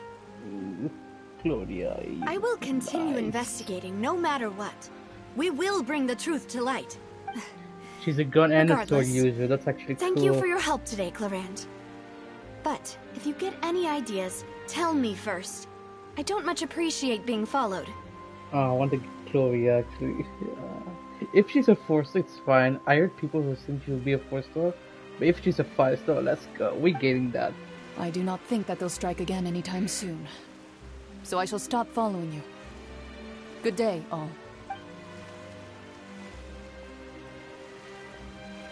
Right. I suppose that's the best news we've gotten today. Demoiselle, I believe that Miss Clorand was being sincere with you. If we tried, we could attempt to thaw relations. I know, she's... Oh, thank goodness! Paimon thought we were done for! Those Gardamex came out of nowhere while you were unconscious, and Nadia and her gang saved us! Oh, and there was that champion duelist named Clorand who came out to save us too! We got lucky there. Paimon probably couldn't have fought them off otherwise. Oh, come now. Forget all that polite talk. That wasn't really a farewell meal we had back there. Not for me, anyway. In truth, I hope that every meal we have together shall be a victory feast. As such, we're still partners. There's no need to thank me. It will take 50 years for me to match Demoiselle's magnanimity. If it were me, I would have joined the Spina di Rosula on account of her goodwill long ago. All right, you two. That's enough. Actually, Navia, how did you know that we were in danger? You sure did show up in the nick of time. Well, to be honest, you're the one who tipped us off, Paimon. Huh? Really? Paimon contributed somehow? Cool, Paimon's even more amazing than... Yes, all thanks to you grabbing my drink by mistake. How did that help? After we parted ways, I was on the way back to one of our bases when I suddenly thought of what you said. That the Fonta tasted kind of salty and icky.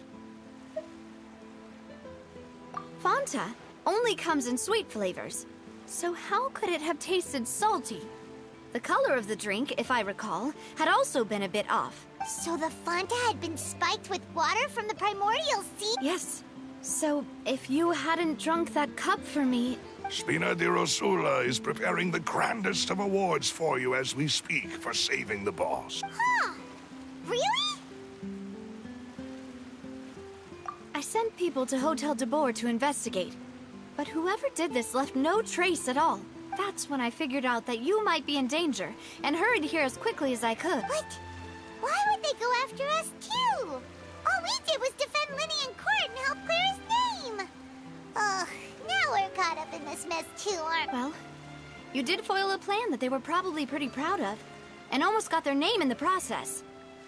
Speaking of which, did anything strange happen when you drank the primordial seawater? Well, it can't be coincidence that the traveler fainted just now. She said that she heard that voice calling for Vasheg. Oh, and this time Paimon heard it too. But it was real faint. Does this situation have to do with the primordial seawater then? Does that mean the primordial seawater raises someone's sensitivity to hydro when it's used on people who are not from Fontaine? That doesn't sound like too much of a bad thing, to be honest. New intel? While you were out cold? Well, let's hear it, shall we? Oh, that is important. Vache. That name doesn't ring a bell. I suppose he hasn't stepped forward as a witness in court lately. Since he saw that young woman dissolve, he was at least at the crime scene. But he never gave testimony or any information regarding people dissolving in the primordial seawater. Yes, thank you. This is very important information indeed. We will continue to investigate. Oh, you mean you'll help us investigate? Well, you did say that our farewell meal didn't really count. That means we're still partners, right? And besides, we're in this now whether we like it or not. You're not gonna let those people who targeted us get off the hook so easily, are you, Traveler? Demoiselle, do try not to look quite so pleased. You are the face of Spina di Rosula after... You talk too much. Well, in that case, let's head back to one of our bases, shall we? I'll arrange accommodations for you. We also have some plans to go over, and hopefully we can deepen our bonds as partners. But we'll take that one step at a time, I guess. Don't worry, you two. With us around, our base is definitely secure.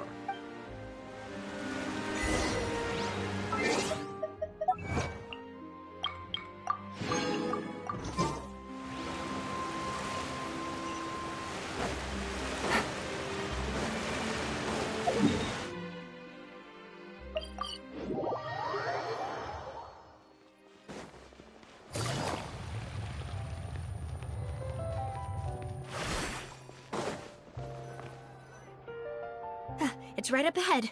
But let's make sure we weren't followed for— I've been keeping watch, Demoiselle. I haven't spotted anyone suspicious thus far. Huh, very good. But let's not let our guard down for now. I shall find rooms for our respected guests. Thank you, Malus. Now, let's continue, traveler.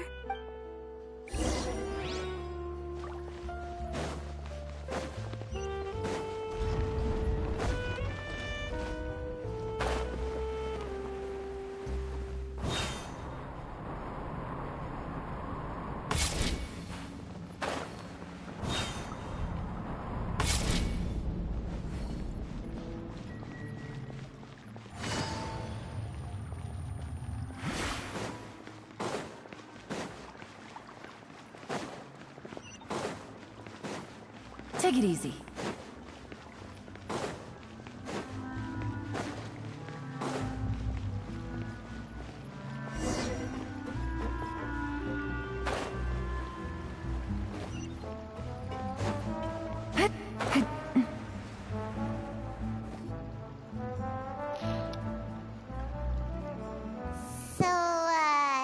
This is your base?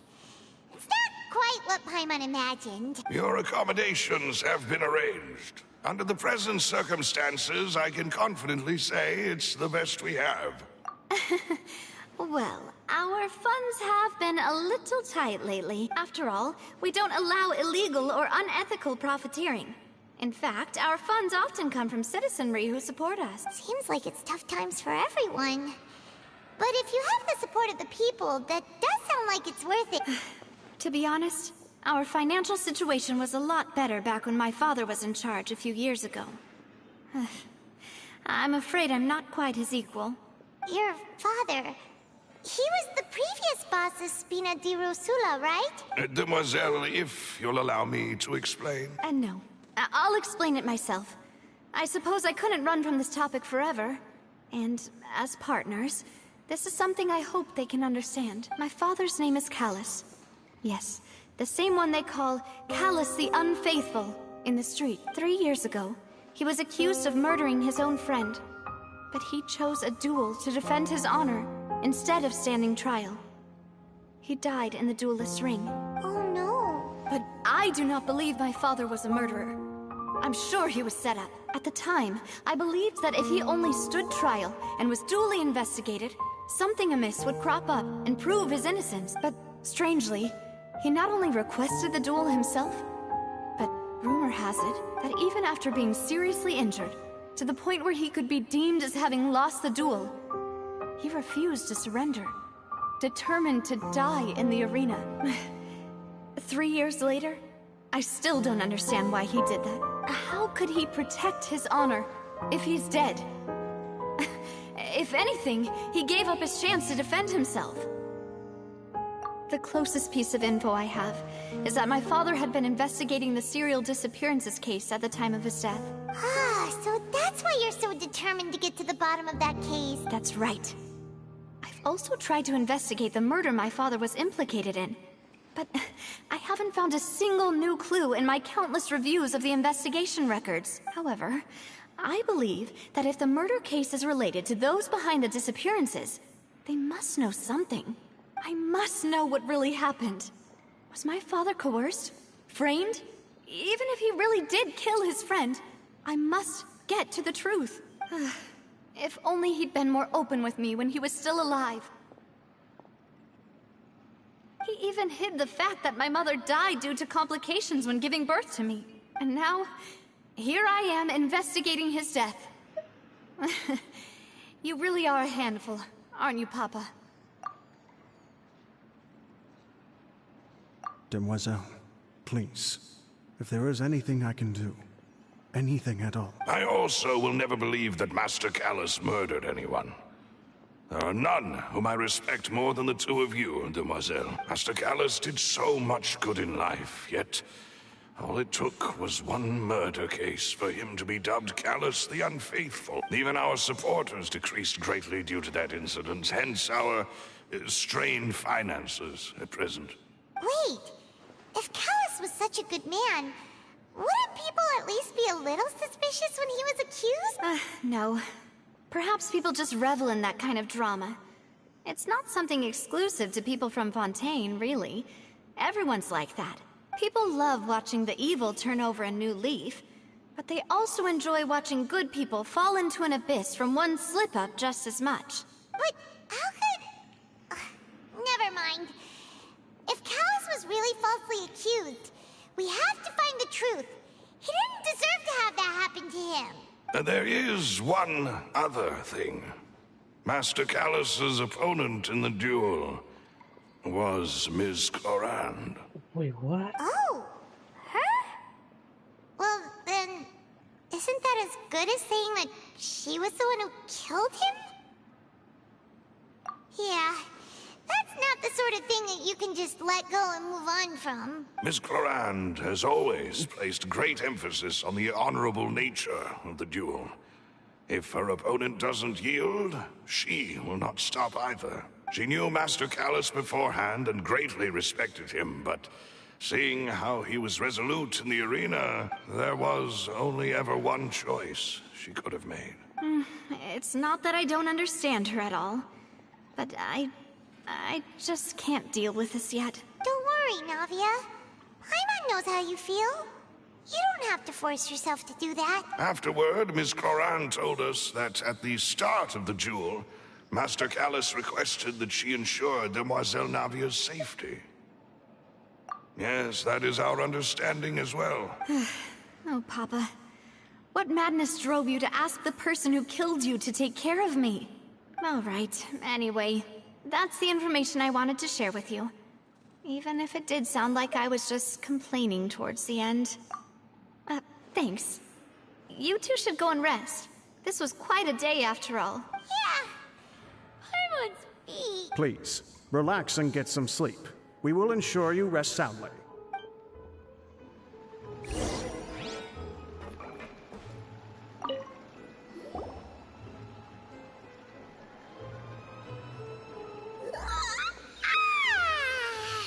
Paimon slept so well.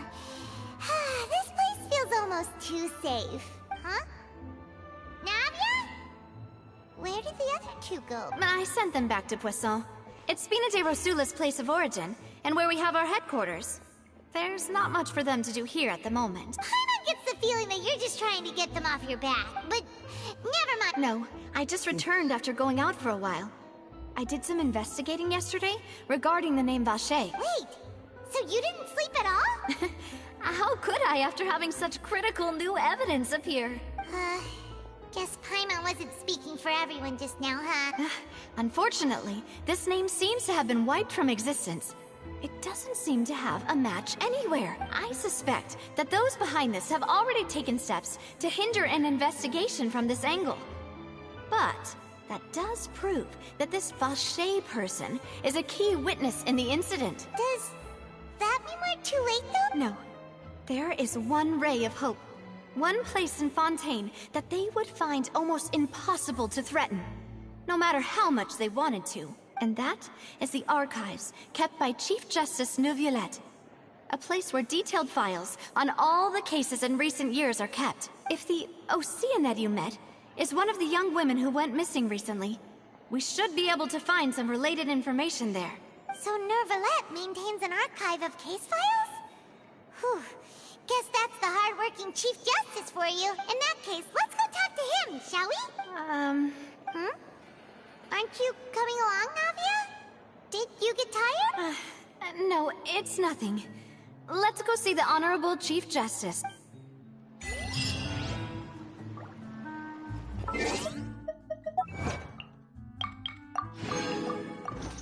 She likes him podcast. He was a for law when her father died and stuff. The palais is right up ahead. Come on.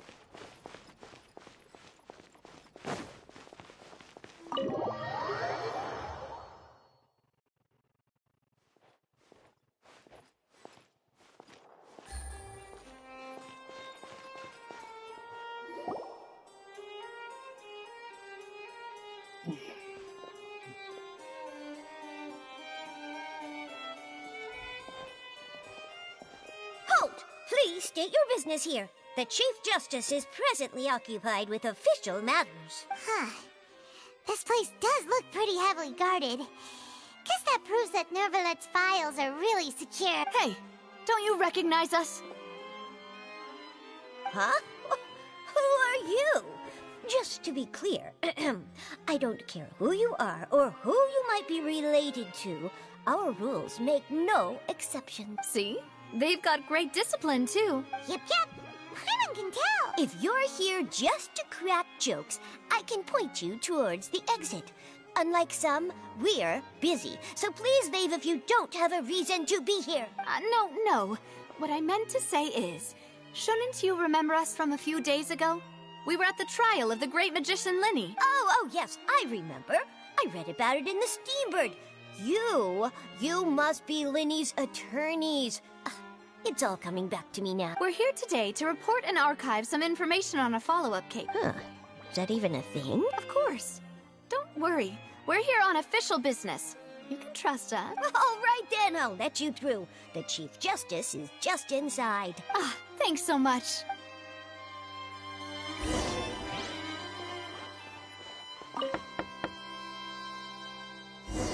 Please come in. Is that his room? Oh no, I think that's his office.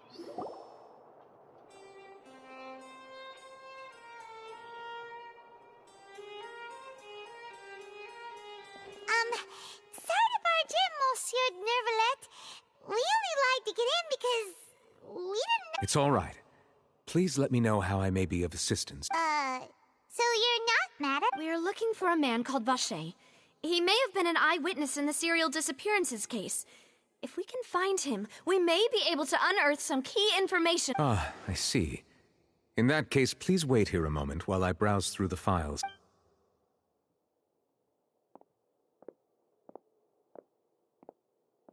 You remind me a little bit of Charlie, this character. Nervalet would be so easy to talk to.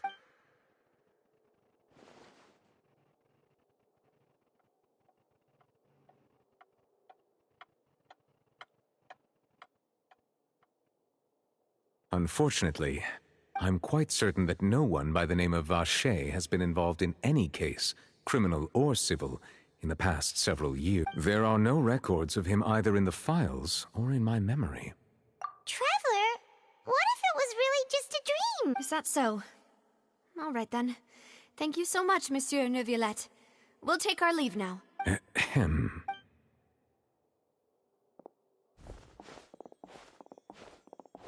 Miss Navia, I can understand how you feel. Your father, Callus, was a truly exceptional man. We deeply regret his passing. And what are you trying to say, Monsieur Neuvillette? Are you trying to console me? Extend your sympathy? Or just express some tendril of regret? No. You are not trying to do any of that. I can hear it in your voice. There's no emotion behind your words. You only said those things because you felt like you should. I guess she's right. It's just like last time. After my father took his place in the duelist ring, I pushed through the guards to talk to you as a last resort. You even told me then that you thought there was something fishy with the case, yet you still allowed the duel to go ahead.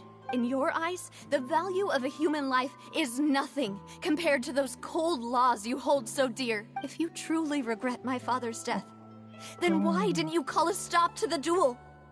Why didn't you give me the power to stop him from throwing his life away? Why did you just let him die, despised and hated by all?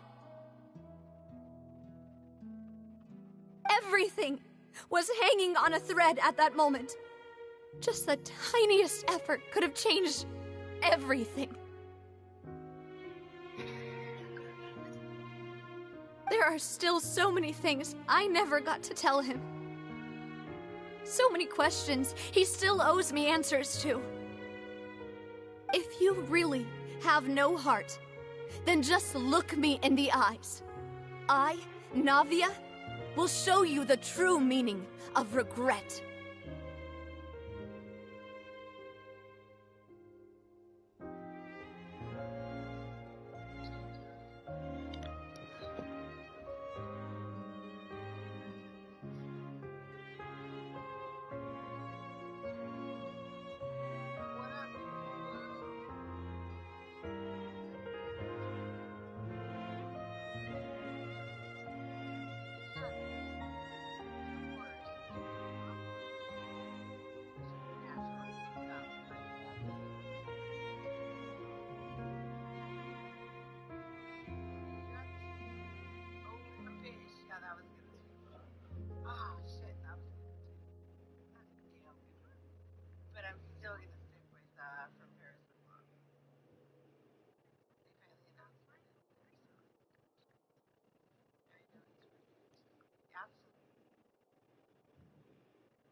I'm sorry, Miss Navia.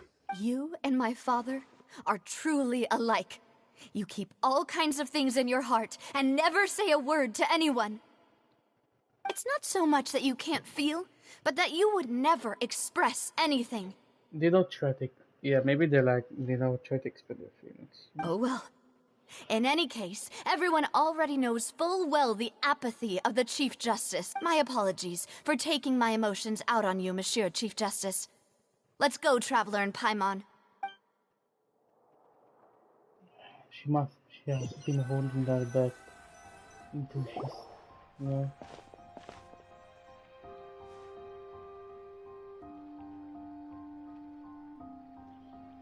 Navia, are you okay? I'm fine. Rain. It's raining. You're right. Wasn't it still sunny when we went into the building? And there shouldn't be any active trials today. How strange. Now that I think of it, on the day my father was convicted of murder, it was also raining. What is it? Did you think of something?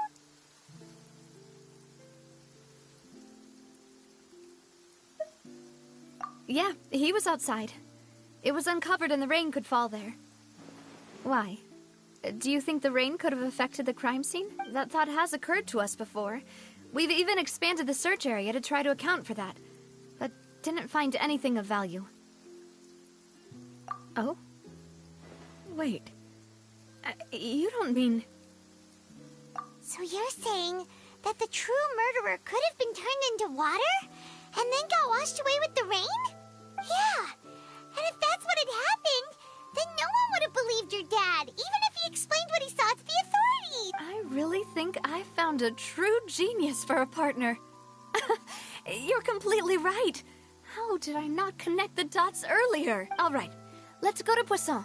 With this new lead in mind, we'll get to the bottom of my father's case for sure. Yeah, we're gonna make progress for sure this time. Do you want to go with me now?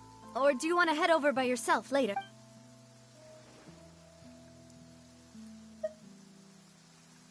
All right, then I'll wait for you at Poisson.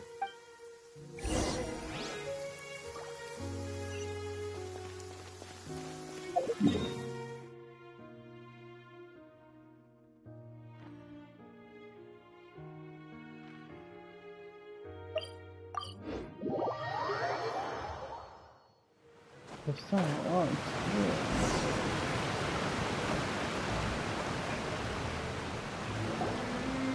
Whoa, what a huge ship! What? There's no need to be so surprised. While it may look like a ship, it's actually Spina di Rosula's headquarters. My father was the one who asked for it to be built like this. Perhaps our taste in exterior design is the only thing we occasionally had in common. A gigantic and glamorous ship embodies discovery, opportunity, ambition, and conquest. It symbolizes Spina di Rosula's bright and limitless future. And Paimon thought you were bluffing when you said Spina di Rosula had a glorious past. Paimon was confused why a group with such a history would live in the sewers. But now that Paimon has seen this ship for herself, she's been convinced. Well, Poisson is where Spina di Rosula began, after all. It's our main base, our home.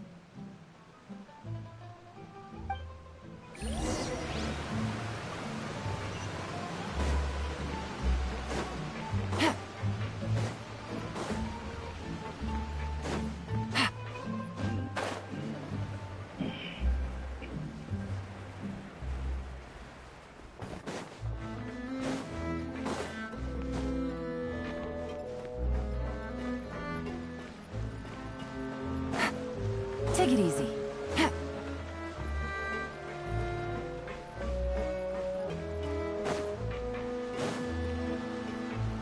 Take it easy.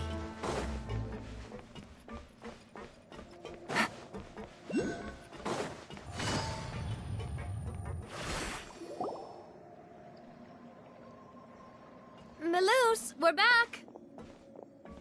Apologies for the wait, demoiselle, and our most important partner. You said before that you still had some business at the court.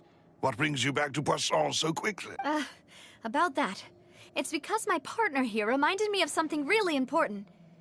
You see, what if my father's case had something to do with water from the primordial sea? You still remember, right, Melus?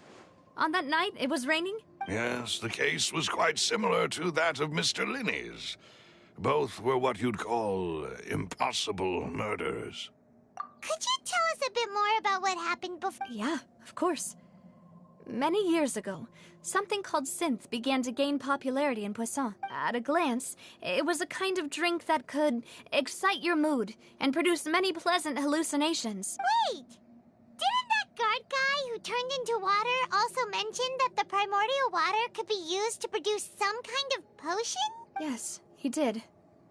Considering what we know now, it's almost certain that synth is created using water from the primordial sea. If you drink synth for an extended amount of time, you'll suffer many side effects, such as losing the ability to focus or control your emotions. And if you were to stop drinking it completely, you'll experience flashes of paranoia and anxiety while lacking energy to do anything. As he oversaw Poisson, my father was compelled to put a stop to synth abuse and called for a complete ban of it. Boss's uncompromising attitude incurred the synth vendor's wrath, but no matter how much they threatened or bribed him, he refused to yield.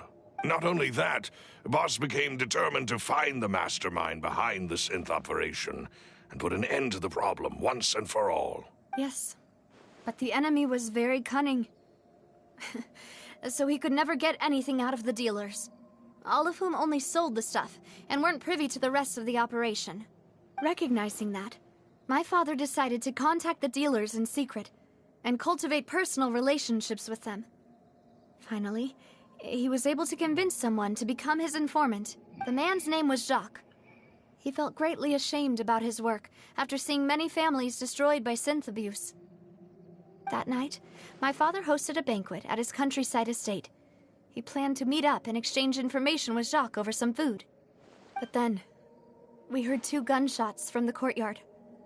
We raced to the scene and found my father, still holding a gun, and Jacques, who was already dead on the ground. Huh? How did that happen? Aren't they on the same side? Sounds just like Lenny's case, doesn't it? In both cases, the culprit seemed obvious, but neither appeared to have any motive at all. Looking back on it, though, I now believe the most important clue was something we all overlooked at the time. There were pieces of clothing left at the scene. Precisely. It's all thanks to you that I made the connection now. Back then, we all just thought they were some costumes that Jacques used to disguise himself at the banquet. But, considering it now, it's almost certain that they belong to a third person at the scene. With one extra person, we'll also need to reconsider why the 2 shots were fired. You're right. We still don't know what happened. But my intuition tells me that we're on the right track to figuring it all out.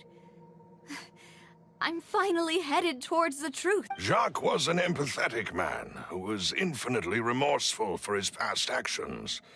It's unlikely that he turned on Boss with 0 warning. I think this third person is probably the key to the full. On that note, however, even though this will not please you, demoiselle, as your and your father's butler, I must still offer a word of warning. Our opponent is insidious and cruel. They are extremely difficult to deal with, and Boss has already lost his life trying to bring them to justice. Even though Spina de Rosula has lost most of its former glory, Poisson has welcomed a new time of peace, and we have been allowed to live out our lives. There is no need to follow your father's path. It would be both wise and in line with Boss's wishes to step back and give up on the case. If that's indeed what he wished for, then he should have told me that himself. Was I not the closest person to him? And yet, I was the one most kept in the dark. What was the point of him dying without sharing any of the secrets he knew? Did he manage to protect anything in the end? Synth is still here. Callus the Unfaithful is still his epithet. And Spina di Rosula is barely getting by. Nothing. Did he think I'd just accept his meaningless death and live out my life just as meaninglessly? I've never accepted that. Ever. Not since that day. I want to find out the real answer for everyone's sake. For the missing girls, for the victims, and for myself. Navia. This is indeed the best moment to act. Your partner appears to be quite reliable, and more importantly, Demoiselle, I think you're also ready to take this on. So you do know something else, Malus? Yes, I do. In fact, even before that banquet, Boss already knew of the connection between Synth and the serial disappearances. But what drove all the tensions to the boiling point was the revelation that you, Demoiselle, had been selected as the next target to disappear. What? Boss also didn't tell you that he had been diagnosed with a rare illness. The doctors told him that he had no more than 5 years left to live, and the serial disappearances case caused him great anxiety. 5 years was nowhere near enough time to resolve this long-standing conflict, but once he passed away, all the danger would pass on to you. Knowing all of this, he decided to use one final intimidation tactic before his death. He claimed to have already gotten his hands on some key incriminating evidence for the other side, and even told some members of Spina di Rosula about the details. But as long as you remained safe, he would not share the evidence with the public. If something were to happen to you, then he and all those he told would immediately expose all they knew about Synth and the disappeared victims. Right, so nobody would be able to get off scot-free.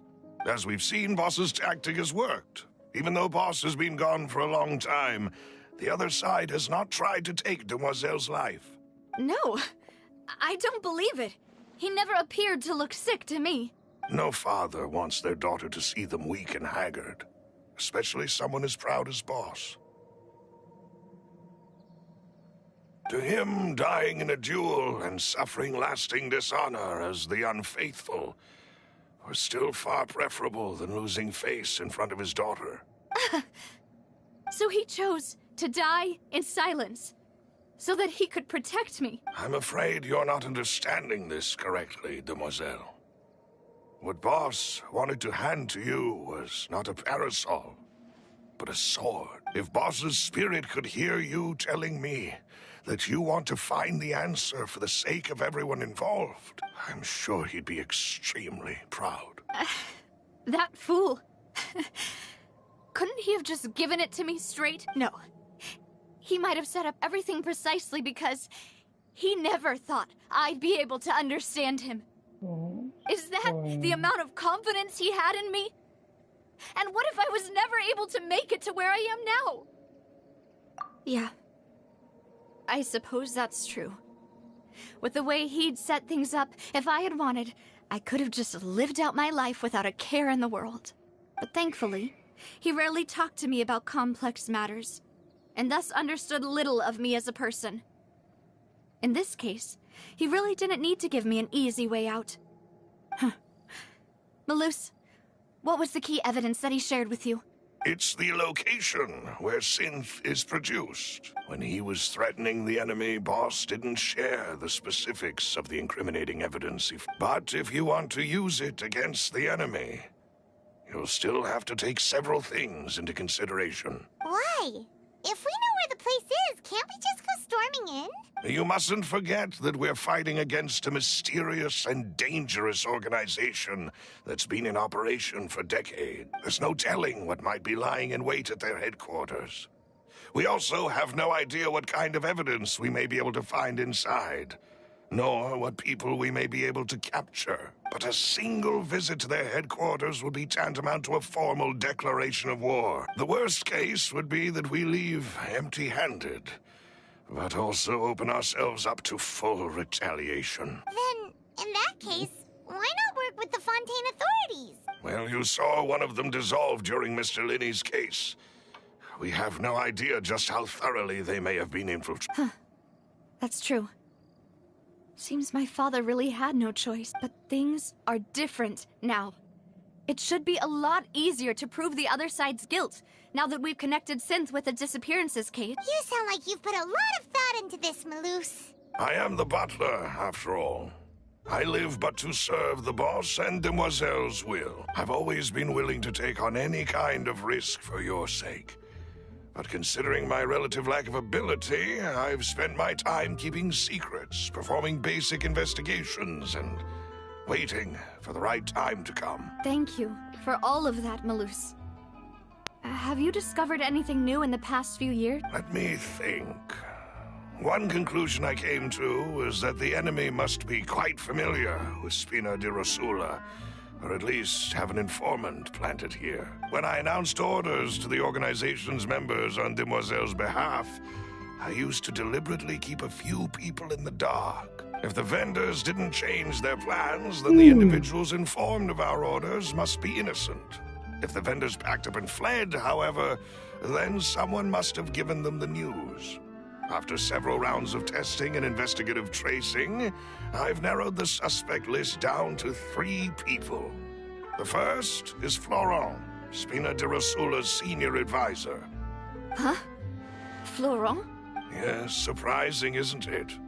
He was one of the people Boss trusted the most, which also means that he was someone who understood Boss really well. Thanks to his position within Boss's innermost circle, he always knew our upcoming plans and could thus avoid capture this whole time. There's someone else like him too. Marcel, the head of Confrérie of Cabrières. Uncle Marcel. It's a guild in Poisson. Boss helped it to grow to its current size and prominence. In the beginning, they were only reselling some daily goods, but now they're one of the richest guilds around, with a lot of business connections in the city. So, they're like a sister organization of Spina di Rosula? Yes, you can say that. When we were fighting against the synth dealers, they provided us with plenty of support.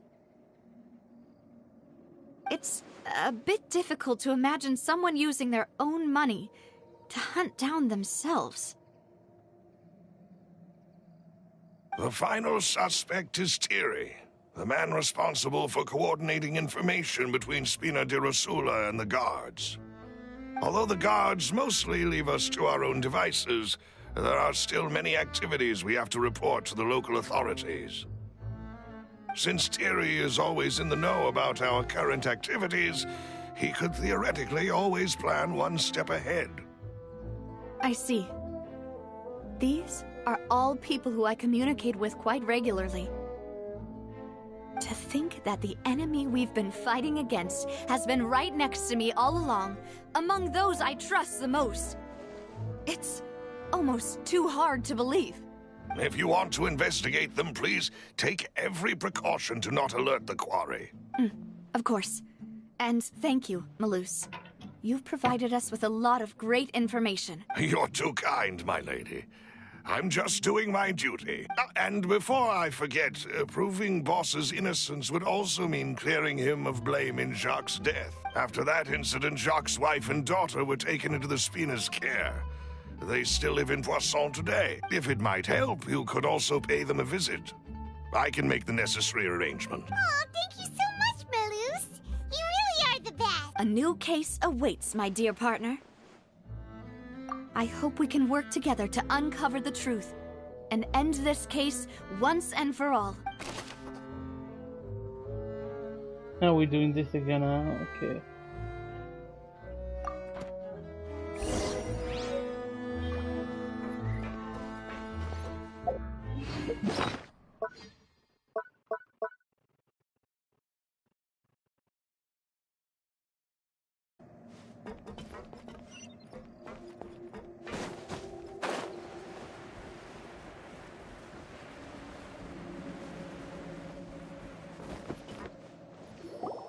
It is settled, then. Please excuse me, and enjoy your conversation at your leisure. Thank you for arranging everything for us, Malus. Excuse me, miss. Do you need anything from us? Oh, look at the kid. She looked pissed. Hey, Navia's all quiet. This isn't like her at all. I'm sorry that I only came to visit after all this time. After what happened, I didn't know how I was supposed to face the two of you. Ah, if it's about that, there's no need to apologize. After my husband died, Spina di Rosula sent us a lot of mora and support. I understood your guilt and apology to be genuine. But aren't all of those things nothing compared to the loss of Jacques? I can understand the kind of pain that comes with losing a father so... You don't understand at all. I didn't know how to face you, because I didn't know what I could possibly bring as a consolation gift. I know only the full truth could bring closure to you. And to all of us. I'm sorry. I appreciate the sentiment, but you don't have to carry all that guilt.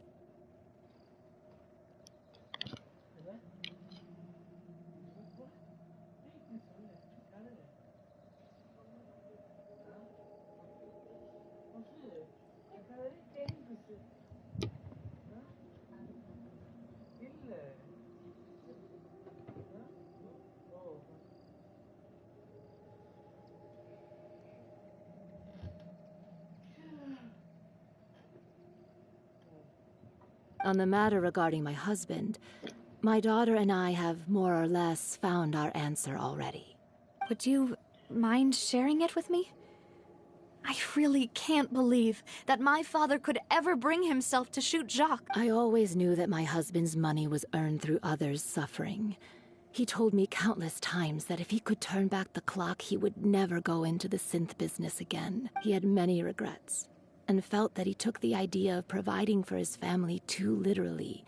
For the longest time, he thought Mora was everything. So when Mr. Callis came to him with a proposal, he accepted it almost immediately. He tried to be as careful as he could, but even so, he was still found out by the higher-ups. They found out about his betrayal? Papa didn't say that exactly, but Papa did tell me that I should never be ungrateful. Before he left that day, he told me that he had no choice.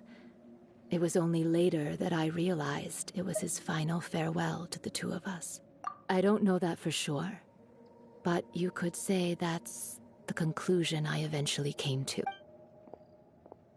Which is why I'm the one who should feel guilty. Callis had always taken great care of us, both when he was still alive and after he passed away. Even if he fired the shot that killed my husband, it was likely in self-defense. It is impossible for me to hate him for what he had done. But Mama, why is Papa still the bad guy if he did the right thing? Papa always wanted to be a good man. So why did he have to do a bad thing in the end? Well, things aren't always as they seem. You still feel like your Papa was a good man. Yeah, Papa was a really good man. The best in the whole... Then you should hold on to that. If a good man had to do a bad thing, then he must have had his reason, regardless of whether he left you a parasol or a sword. He must have done so to give you a better life. Oh. Thank you for everything you've told me. I will definitely find the truth. The current state of things is not something I'm willing to just sit back and accept. Thank you. I'm very grateful to hear this from you. Even though your personality is quite different from your father's, your determination when you speak is really similar. You really think so? That's the first time anyone said that.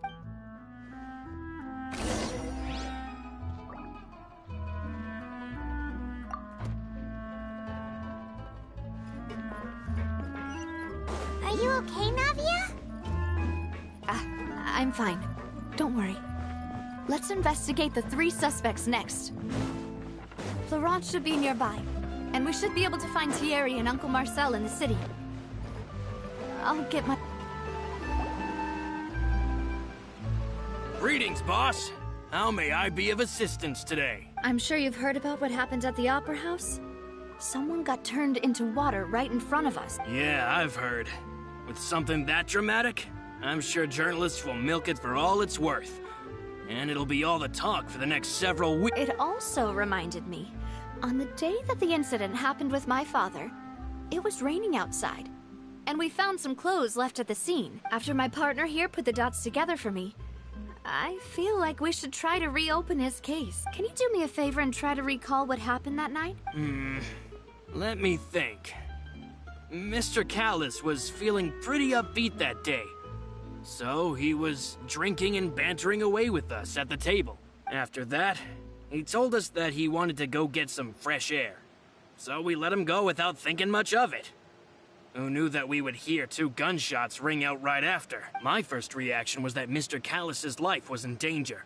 So I grabbed my holster and made a mad dash toward the scene. But when I got there, it was already too late. Mr. Callus was standing over a dead body with a gun in his hands. All we could do was look back and forth at each other. So you also remember 2 gunshots then? Indeed. The guards said that the first shot didn't hit anyone, while the second killed Jacques. But I've never really bought that explanation. Reason being, Mr. Callus had left his gun on the table.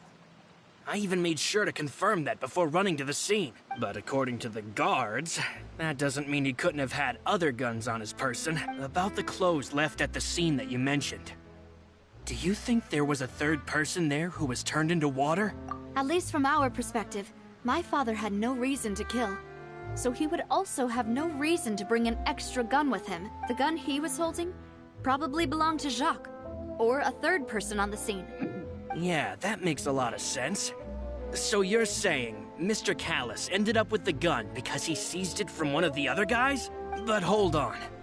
If that's what had happened, then why didn't he share the truth with any of us? He didn't even want to face the Oratrice machine, and chose instead to prove his honor in a duel. Did he lose all faith in the courts after seeing someone dissolve right in front of his eyes?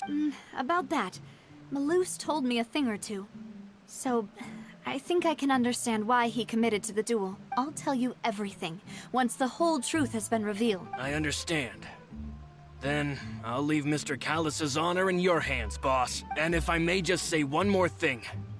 The whole Callus the Unfaithful epithet has been a thorn in my side since the day it was invented. Many people have laughed at me for still calling him Mr. Callus, even after so many years have passed. But it was Mr. Callus's trust that allowed me to rise through the ranks of Spina di Rosula and live the life I lead today, no matter what others might say. He'll always be the man I respect the most, and he'll always be my boss. Don't worry. I will definitely find the truth. You and all our other comrades at the Spina deserve to know the truth as well.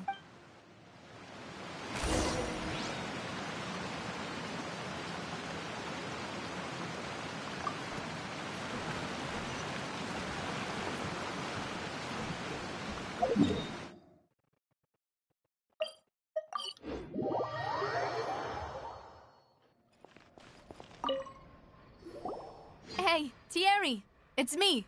Oh, now, what brings you here, Miss Navia? I've heard that you made quite the name for yourself at the Opera House. Oh, so you've got news of that already. Oh, okay. Hey, I'm also a member of the guards, you know. The way you make it sound, people would think I was sent off to Poisson because I had done something wrong. Are you sure there isn't a little bit of truth in that? Under normal circumstances, shouldn't you have been called back to the city already? I mean, where I work is really up to me.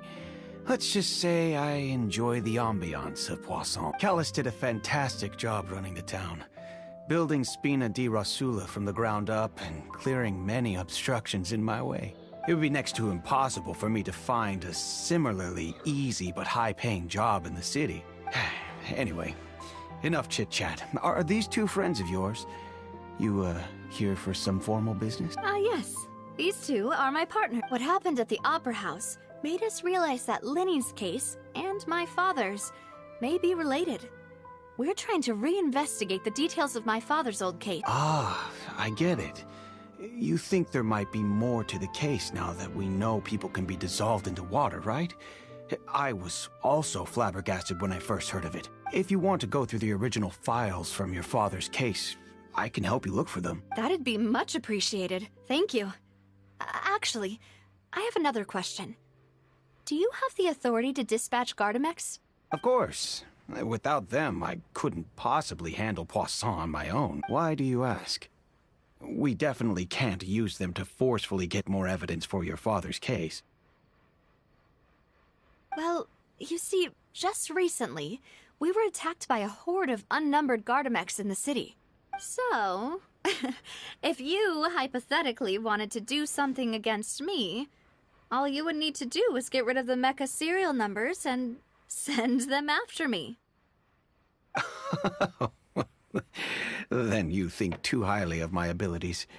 Dispatching mecha is very different from controlling them. If I had to make an analogy, when you order a dish, the chef will make it for you. You can ask the chef to cook, but not to massage your shoulders or carry your baggage. If you try to make unreasonable demands, the chef would just think you're out of your mind and ignore you completely. The same goes for me and my Gardamex. Removing a serial number is also not as easy as you might think. There are a lot of complex steps to it, and it's almost impossible to keep it a secret.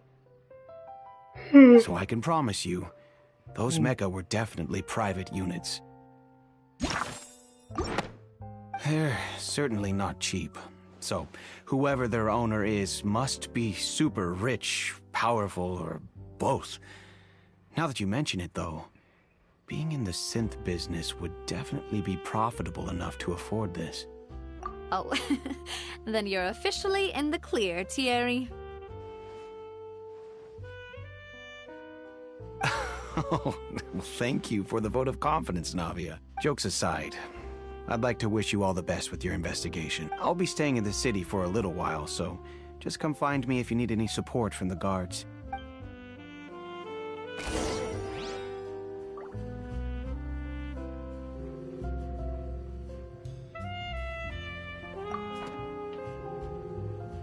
Nevada.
to go now?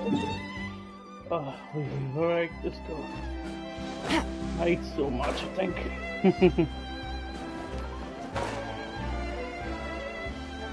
I feel like this is Paris. You know, in French, when you say Paris, if I say in French, I'll be like saying Paris. C'est Paris, ça.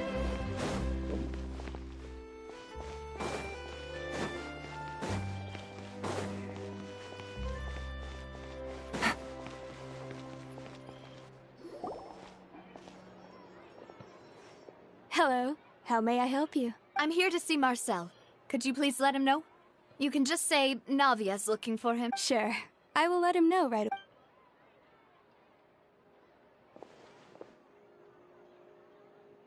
Ah, Navia, hello. Sorry to keep you waiting. I'm not as young as I used to be, so my legs are giving out a bit. Oh, it's all right, Uncle Marcel. There's no need to stress. I just wanted to talk to you briefly about what happened in the Opera House. I'm sure you saw everything too. Yes, I've never seen anything so strange. Oh, you were at the Opera House. That's right. I went there with Navia to see the magic show. Who knew it would turn into a whole murder mystery? I also witnessed your marvelous sleuthing work. Quite impressive. To beat the Hydro Archon at her own game on her own turf, I can already imagine everyone in Fontaine discussing your exploits over a few glasses of wine. Oh, Paimon doesn't want to become the talk of drunkards. Apologies. It's just how Fontaine is as a nation.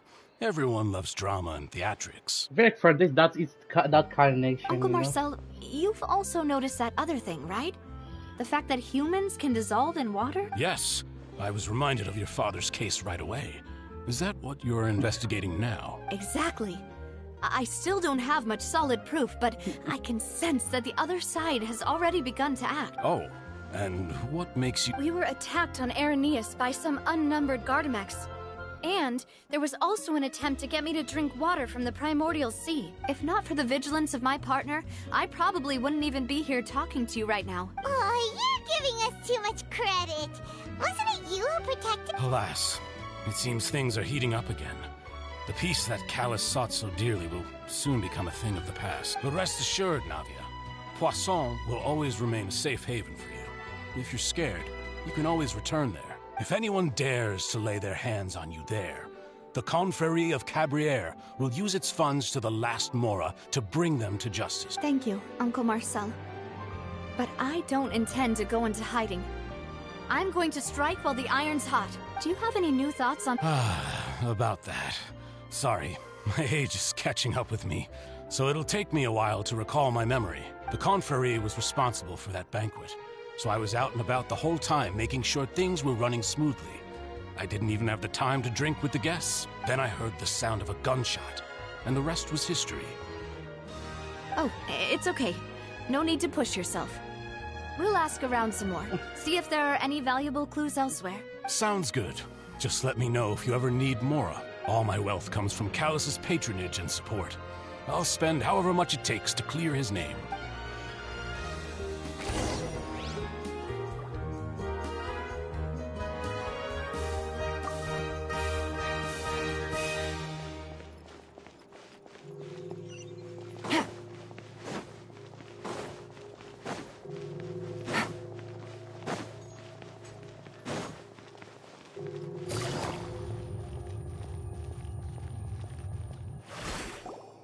We've talked to all three suspects, purely based on their conversations with me. None of them sounded particularly suspicious. I suppose that's to be expected, though. If a single conversation's all that's needed to find them out, then my father wouldn't have needed to investigate the case for so many years. Anyway, even though we didn't make a breakthrough, let's still compile what we were able to find. But where should we start? Ah, you're right! Flora mentioned that Callus probably only ended up with the gun because of circumstance. That makes sense. According to Jacques' family members, he already told them that he had been discovered, and that he had no choice before he left home that day. If I had to guess, he probably received an order from the synth boss to kill my father. Had he refused, he and his family's lives would have been forfeit. So, Jacques fired the first shot? Oh? And why is that? Ooh, that's a good point. Jacques probably already knew that he was just being used as a tool for murder. And once he had completed his mission, he'd be of no more use to his boss. Huh. So, what would make more sense from his perspective would be to turn his back on the Order and seek protection from my father. Makes sense. But without evidence, that's still just a theory. Besides Jacques, the attack from the Gardamex has been bothering me quite a bit as well. It's obvious that our enemy has become more antsy after the secret of the primordial seawater was revealed. Do you think he knew, even then, that we'd follow this lead to the end? Given everything that's happened since, it's quite possible. But who among the 3 suspects would have the ability to control privately owned Gardamex? Uncle Marcel? My father did really trust him. And they worked together on a large number of projects. Maybe that's how he got to know Jacques. And with funds from the Confrérie, he could also afford a large number of Gardamex. Still really hard for me to imagine, though. After all, Uncle Marcel has been around since I was just a child. Also, wouldn't this mean he has been spending a whole lot of mora and energy to fight his own synth business? Florent? It is true that he was closest to my father, and thus had the best chance of learning about his dealings with Jacques. But as Spina di Rosula's advisor, his work mostly deals with personnel and security, so he shouldn't have much means when it comes to finances. So you're saying he's too broke to afford a mecha army? Exactly. He can't. And even if he could, I don't think he would be able to dispatch a whole group so quickly. Thierry, you say? Huh. It is possible that he's figured out a way to convert the Gardamex for personal use, but I didn't feel like he was lying when he was talking to us about the mecha. I also don't think he'd be able to keep that kind of tampering under wraps. Yeah. Had he actually tampered with the mecha, we'd be able to prove it with a simple check of the guard's inventory. If the mecha were taken from the guards, it should be pretty easy to find out when and how the... Who could it be?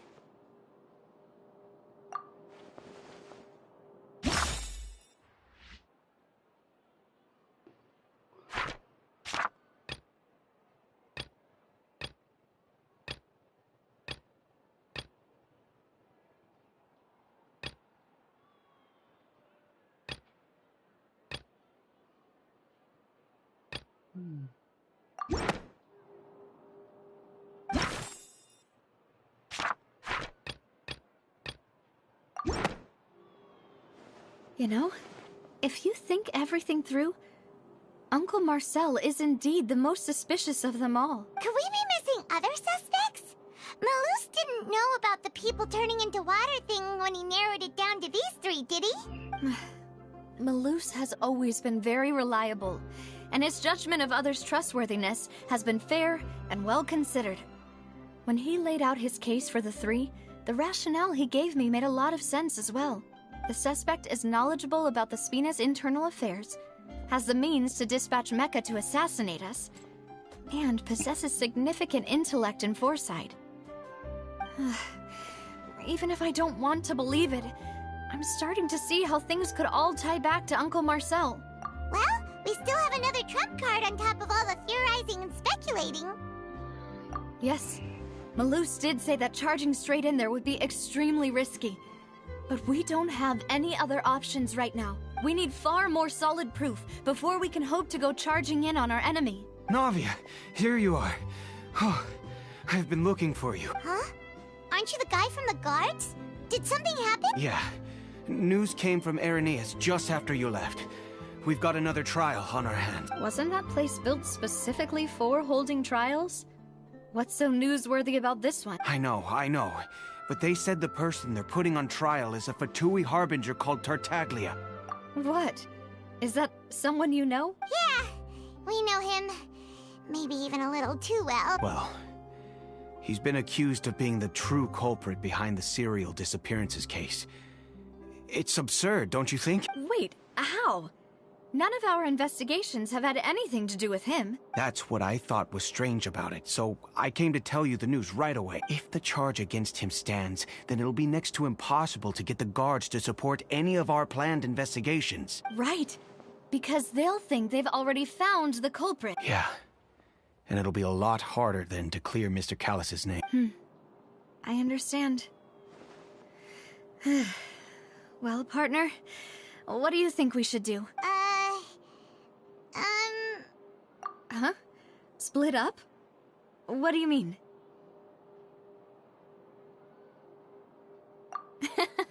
Just as expected of my partner. Since this is a trial about the serial disappearances case, the culprit's attention will be focused on Irenaeus.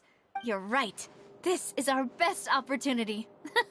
All right then, let's do this. I'll stall them at the Opera House and charge Marcel as the true culprit. I won't have any chance of making that charge stick, though, unless we find more evidence. It'll be up to you to make it back in time and hand the decisive evidence to me. We'll help you, just like you helped us in Lenny's trial. Demoiselle, please allow us to accompany you. I'm ready.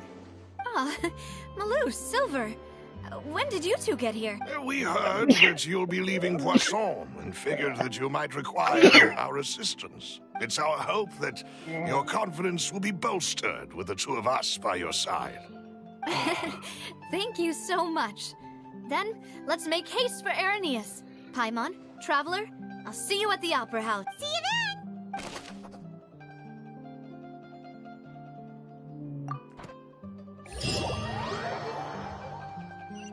Now that Navia has set out for Irenaeus, we should also get going. The location has already been marked on the map, so let's head over.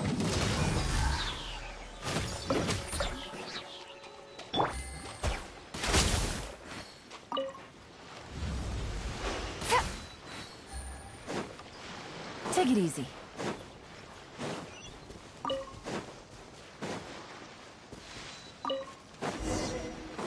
Huh. According to Malusa's info, the synth production base is underwater. Let's go and try to find the entrance.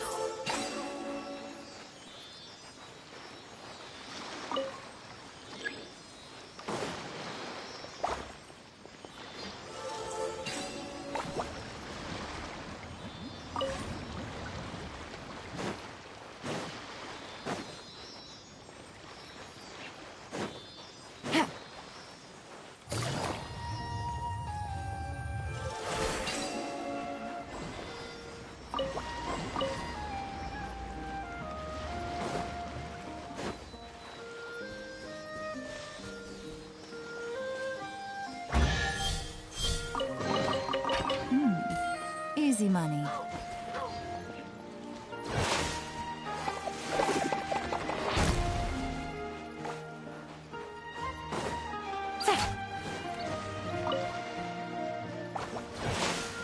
Take it easy.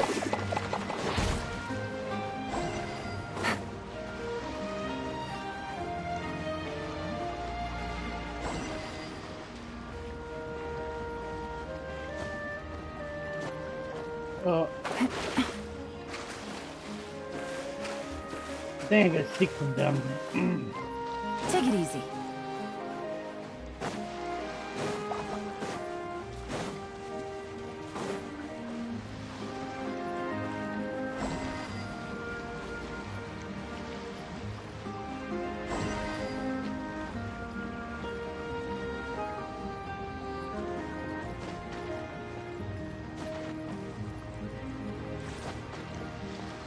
Oh damn, I was so close. Let me do it again.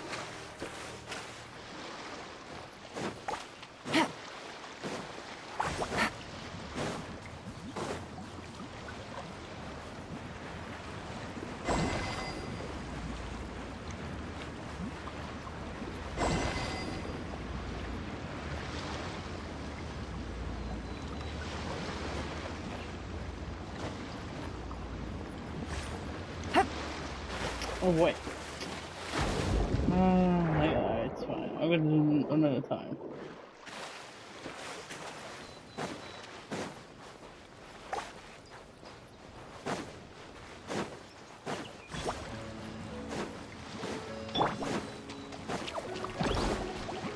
an eye.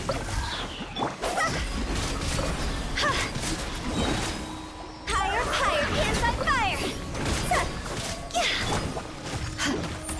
Rack and ruin.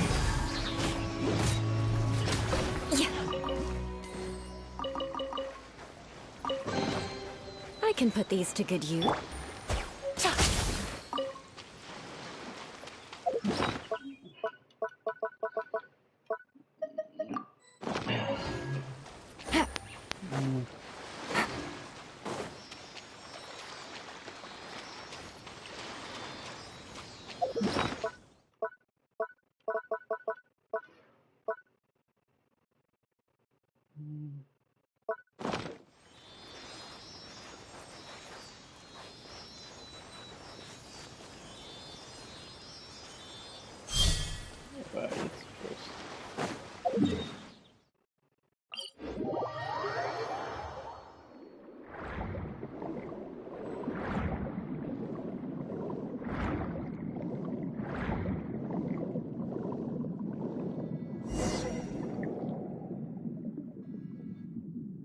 Finally found it!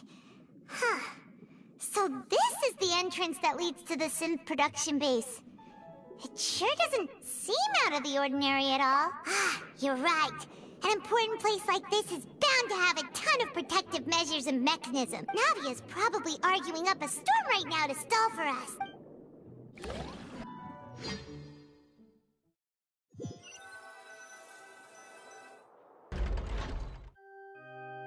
It would appear that I must repeat my question again, Mr. Tartaglia. Do you accept the charge that you are the true culprit behind the serial disappearances case? To be perfectly honest, I don't understand your country's complicated court system, or the reason why I'm being charged with something I've never even heard of. However, I did hear that people who have been charged can choose to participate in a duel to clear their name.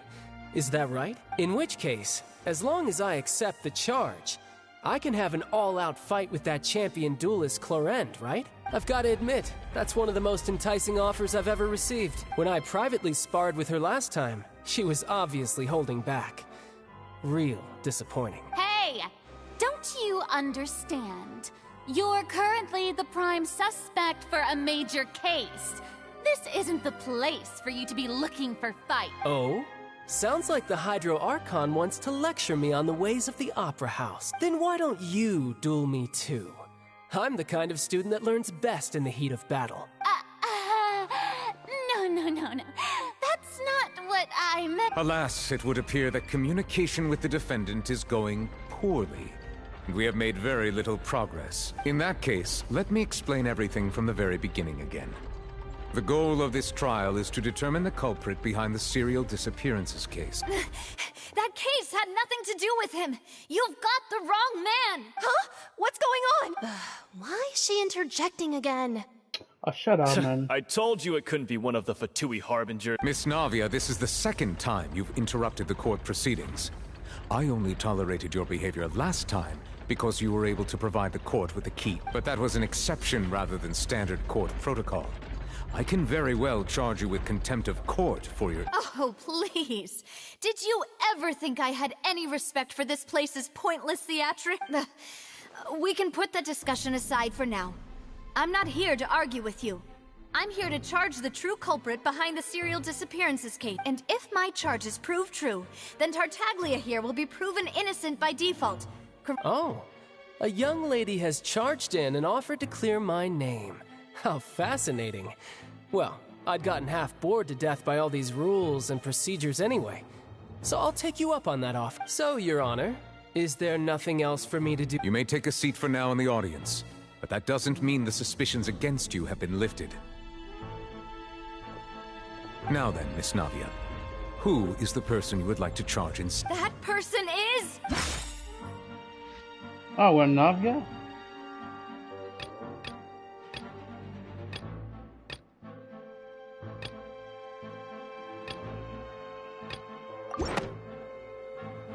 Marcel, the head of Confrérie of Cabrières. Huh? What Confrérie? Never heard of them in my life. I've heard of them, but weren't they Spina di Rosula's sister organization? Oh, is this going to be a friends to enemies type situation? Why she's excited? Like, Please let me remind you, Miss Navia, that charging someone is an incredibly serious matter. Committing to the charge also means taking on the legal responsibilities associated with, and if the charge fails, depending on the circumstances, you may also be charged with the crime of making a false accusation. Knowing this, do you still wish to charge this? Yes. In that case, I declare the charge to be valid. Miss Navia and attorneys, please take your places on the court. Members of the guards, please contact Mr. Marcel right away so that he may stand trial.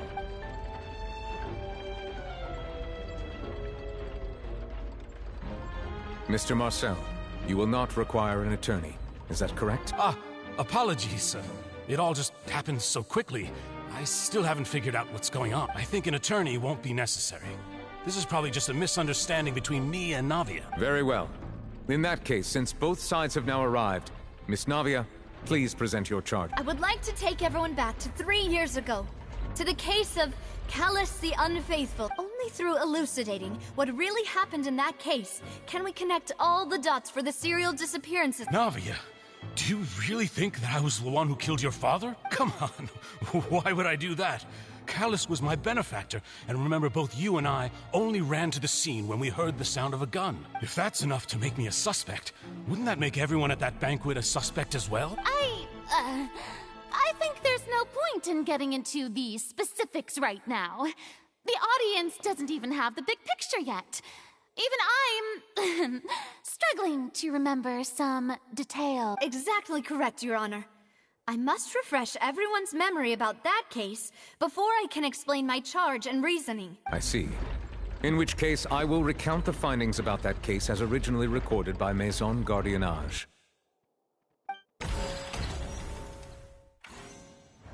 On the day of the murder, Spina di Rosula hosted a large banquet in a countryside estate owned by the Confrérie of Cabrières.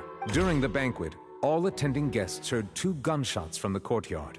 When the guests arrived at the scene, they found the primary suspect, Callus, holding a gun, while his acquaintance, Jacques, lay dead from a gunshot wound. The guards' investigation did not recover any other firearms from the scene. As a result, they concluded that the suspect's first shot must have missed, while the second must have taken Jacques' life. The suspect did not dispute this conclusion, and also declined to defend himself in court.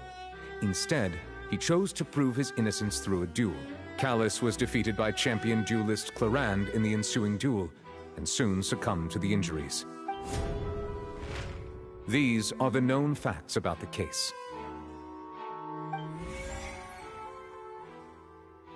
The one with the motive to kill was Jacques, not my father. And even so, Jacques still had no reason to pull the trigger. In truth, the third person shot Jacques first, and was shot in turn by my father when my father seized the gun from him. After that, the true culprit turned the third person into water. Thank you for the summary, Your Honor.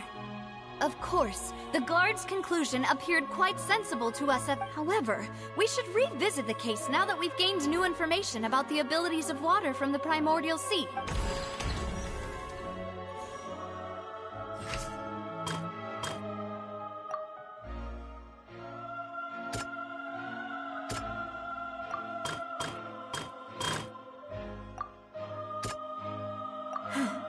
Something... No. This assassin first shot Jacques, then turned to shoot Callus, only for Callus to wrestle the gun from him and kill him instead.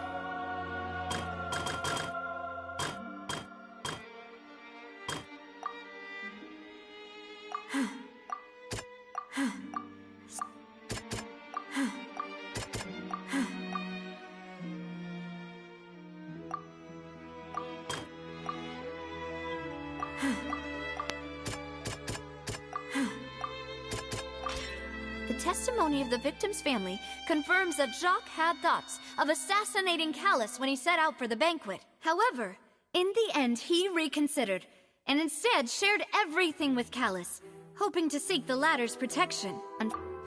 Oh, my bad.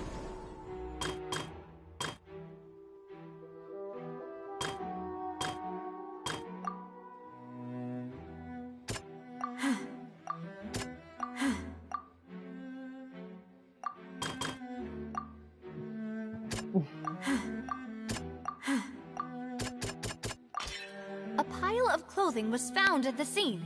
The guards once believed they were used by Jacques as a costume to disguise himself. But now, it is clear that the clothes were proof that there was a third person at the scene, and that they were turned into water after committing the murder. Realizing this, the true culprit caused the hired assassin to dissolve into water, leading everyone to believe Callus was responsible for Jacques' murder. This is the true version of events.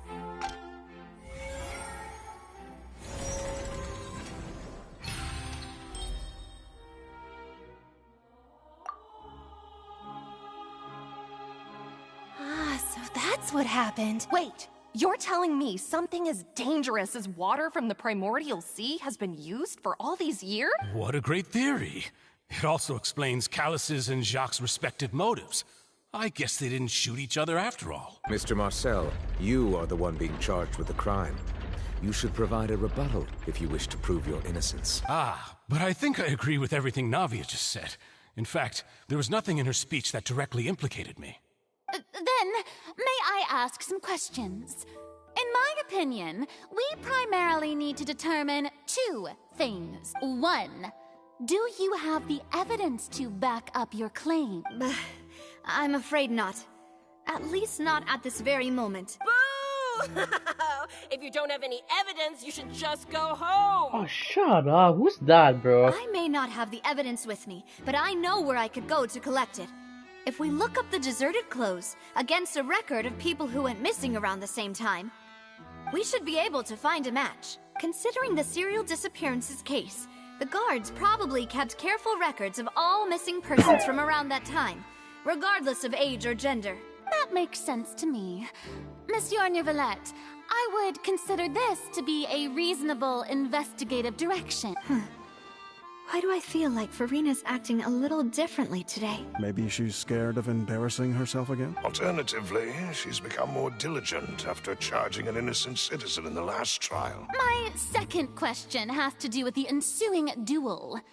If the truth is indeed as you described, then why didn't Mr. Callus explain himself in court? If he had testified that a person had been dissolved, he could have at least mounted a defense. I've thought about this too, and the answer is actually pretty simple. He felt there were things that were more important to him. The dissolving power of water from the primordial sea is an important secret for the true culprit of the serial disappearances case. My father could have exposed it for all to see, but he chose to take it to the grave. At that time, Spina di Rosula was in dire straits, and his reputation had already been shattered. He had no guarantee that going forward with the truth would allow the culprit to be brought to justice. What was certain, however, was that it would paint a gigantic target on my back. Boss once told me that Demoiselle had already been selected as the next target of the serial disappearances. What? If the secret had gotten out, the culprit would have fought an all-out war with Espina right there and then. I wouldn't have been the only one in danger. All of us would have stood to lose our lives. Of course, the guards might eventually figure out the truth of the matter and determine that we were in the right. But what good would that do? How can a hollow verdict protect anyone? Had this opera house ever given my father any kind of confidence in its brand of justice? But by staying silent, we retained the ability to deter our opponents and continue the stalemate. I was able to become Spina di Rosula's president, which made me harder to target, as well as giving me more time to grow and learn. And once I have figured out the truth and stepped up to the challenge, I will do what this opera house cannot, and restore my father's truth and honor back to him. So, you mean to say, your father intended to die in the duelist's ring? That's right. Do you have any proof? Of course. All you need is to ask his opponent, Clorand. I don't need your apology, your guilt, or your support from the shadows. You don't have to do anything for my sake. But since he entrusted his will to you, Clorand, you should tell us the truth about his sacrifice. So, during the duel, did you believe that Callus was intending to die? Yes, I did, as a champion duelist. I've fought many battles, and taken a countless number of dishonored lives in my line of work. I've seen all kinds of people give their all for the faintest hope to continue living. Some were determined, others passionate, and some even manic. Just one look and I can tell if a duelist is hoping to live, or if they're looking to die. I hereby swear on my name and honor as a champion duelist that Mr. Callus never intended to leave the ring alive. Since that's your testimony, I have no more questions. It appears there really are good grounds to reopen this case. I concur. However, Miss Navia, you still have not explained the link between your father's case and the serial disappearances case. Right? What she said was fascinating, but kind of beside the point. Wait, weren't they just talking about the serial disappearances case? Of course, Your Honor. The two cases are connected via a matter of timing. In my father's case, the culprit intended to kill both Jacques and Callus. As a result, they planned to act after hearing 2 gunshots. And at the end of Linny's trial, the culprit also only dissolved the victim in front of everyone because they realized they were at risk of being identified. The culprit could only time their actions so precisely if they were already at the scene. Coincidentally, Marcel attended both the banquet and the trial. So that's why you suspected me. Even after hearing your reasoning, I still can't help but find it a little preposterous. I'm used to it, though. You've always been an impulsive and sentimental child, Navia. It's one of your most endearing traits. No need to appeal to pathos. I won't try to refute your points one by one, but even if everything you just said was true, can you prove that I was the only person present at both events? On top of that, does a person have to be physically present to control the timing? Can't someone remotely monitor the place? Don't know what you can say to that. I know that even with that, you might still think you can reduce the list of suspects with some further investigations, until I'm the only one left. Alas, who won't feel at least a little hurt by an accusation of murder from a girl you see as your own daughter? But if I were to dismiss this completely, you'd also think I'm not being considerate of your feelings. Ah well, let Uncle Marcel teach you another lesson. Do you know what the biggest flaw in your reasoning is? I suppose you're gonna tell me anyway. It's timing again. I'm a businessman by trade. From that standpoint, there's no reason for me to kidnap young women. It's a high-risk action with nothing to gain. In addition, I left my home in Snezhnaya when I was young to come to Poisson and work in some trade. My business only thrived when I received Callus's patronage. Wait, his home is Snezhnaya? Okay. But the disappearances began before I ever stepped foot in Fontaine. Oh, there's a lot of people from Monster Snezhnaya. I do apologize, Demoiselle. This was my I mean, mistake. it's not like Toma is from Inazuma anyway, he's from Monster too. No, it's not your fault. I'm sure he had come prepared. Is there anything else you'd like to say? Would you like to check the date of my first business license against the first known case of the serial disappearance? You can also take a look at my border entry records, or ask my friends and family when I left Snezhnaya for the first time. Could those records and testimonies do something to appease the unspeakable anguish in your heart? Seems like she got the wrong guy. At this rate, Navia will be convicted for falsely accusing him. I think you've done a superb job of dissecting your father's feelings as he neared the end of his life. But aren't you going against all of his wishes and expectations right now? He wished for you to become more rational, collected, and conscientious, instead of dwelling only on your own feelings. Once you've learned to be more considerate of others' feelings, and to stop rushing headlong into things, you'd have met most of his expectations. This isn't just about me, and it never has been. The biggest difference between me and the rest of the victims is that I still have the ability to search for the truth. While that the people whose families were destroyed by synth abuse, the people who lost their loved ones to the serial disappearances, and the people who suffered tragic ends due to their sense of justice, many people's images are flashing before my eyes. I'm sure some are coming to those of you in the audience as well. And whose image do you see? Is it a man named Vacher? Oh, so you do know that name. I've merely surprised you'd suddenly say the name of someone I've never even heard of. I was waiting for you to say that.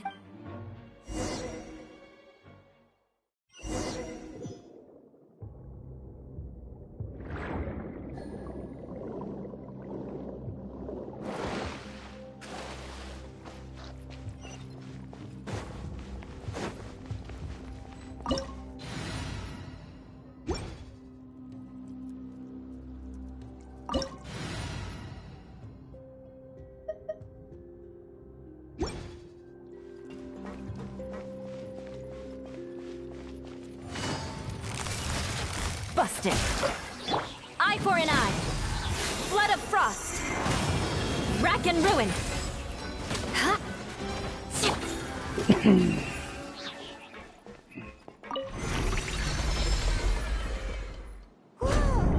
The floor is going up! Is it because of this mechanism in the middle? That guy really prepared a lot of stuff for this place.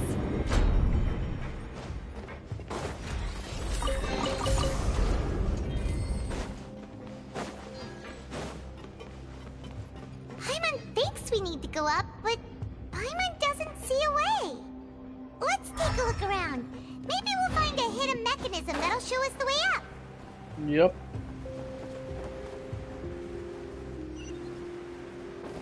No, wait, what?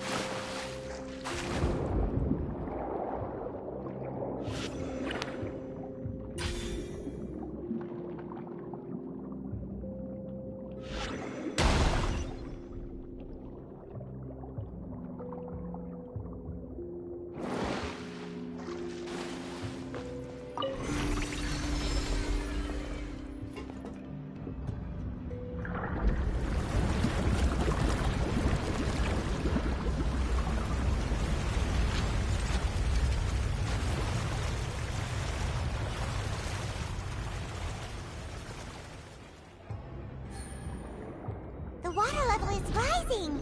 Now we can swim to the top. But this is still a ways away from where we need to go.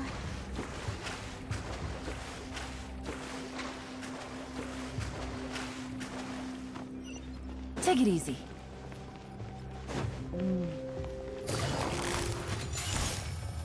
Quietly now. Stabilize! I will have order! Eye for an eye. Huh?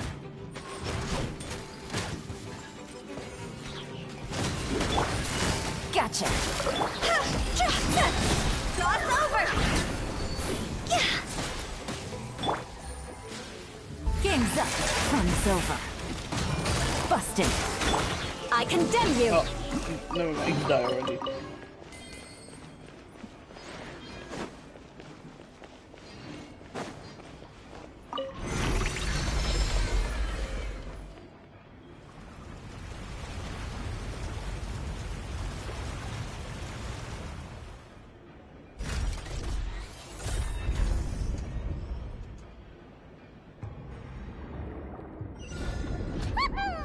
Now the path is clear. Let's go.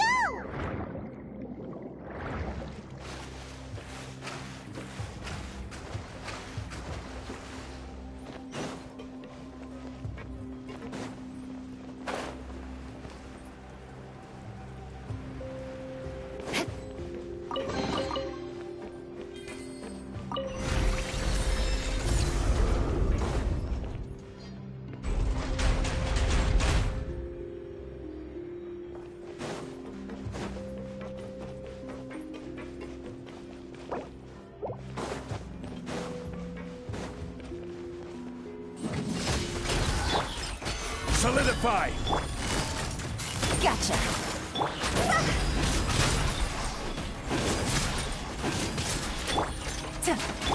Freeze to the core. Eye for an eye.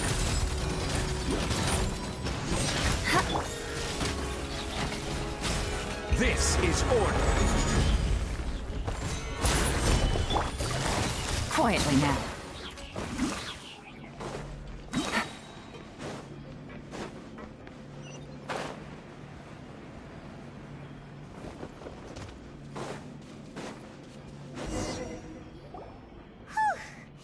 After all that, we finally made it to the innermost sanctum. Though, as expected, the mastermind isn't here. That's right. Then let's hurry up and find some evidence so we can get back to the Opera House and help Navia.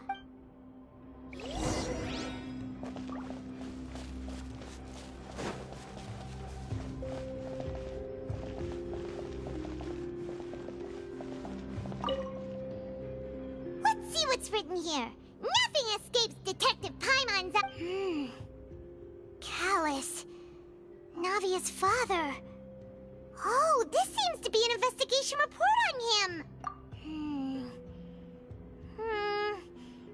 Yep, it's about finding someone to assassinate Jacques and Callus because of a lack of confidence that Jacques himself would go through with it. This should prove the existence of the third person, right? We still have not determined the exact content of the key information Callus has passed on to certain members of his organization. The old dog's a real menace to deal with. Even if he abides by the promise he's made to us, he will still have the upper hand. He can act whenever he wants to make our lives miserable. The only option left is to remove him from the picture entirely. I concur. Let's send someone to kill him. He won't declare war as long as we don't touch Navia.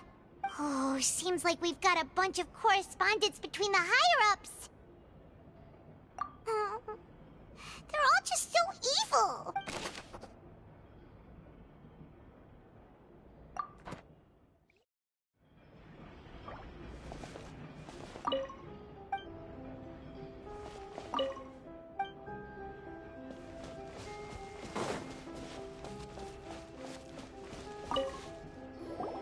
What's all this? Aw, it's a bunch of really cute things. Pink accessories, a hair tie, a necklace, even a makeup box. Oh, Paimon sees it too, but why are all these cute things labeled with different girls' names? Huh? You mean the girls from the serial disappearances? They were brought here, and then they were turned into water, and all the boxes of things. These names. That means... Oh.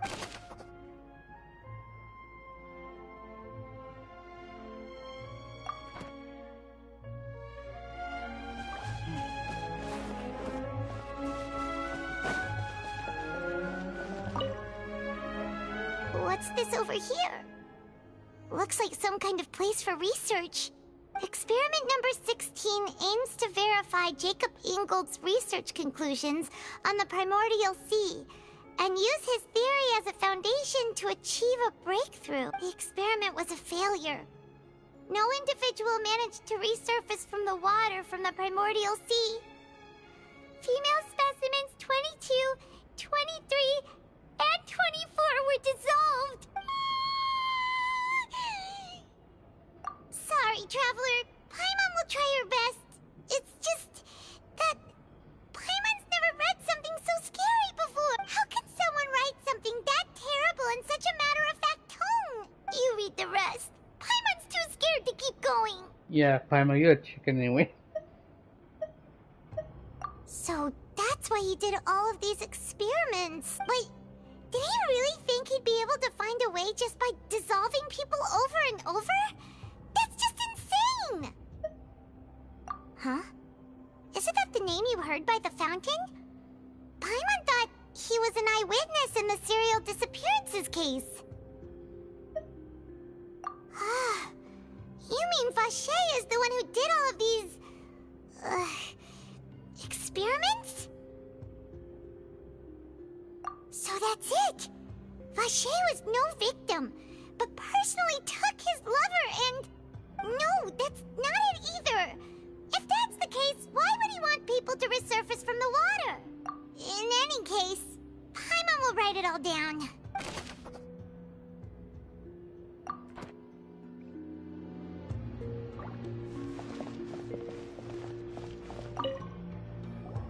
Whoa! There's so much synth here! And so many bottles of ingredients that probably just contain the waters of the primordial sea. Mixing in progress, ready to drink, stock sample? Huh. They've also got all the synth pretty clearly labeled. Whoa, there's even fruit-flavored synth? Yep, it's super obvious.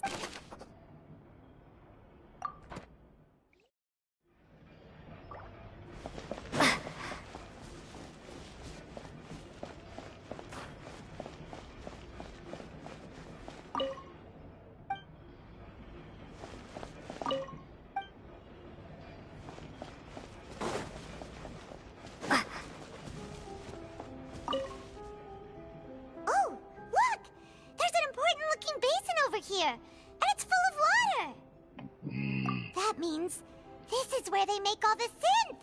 And that special water is the main ingredient. If you dilute it with normal water, you'll get synth. But the pure stuff can dissolve a human. Paimon will take notes on this incriminating evidence.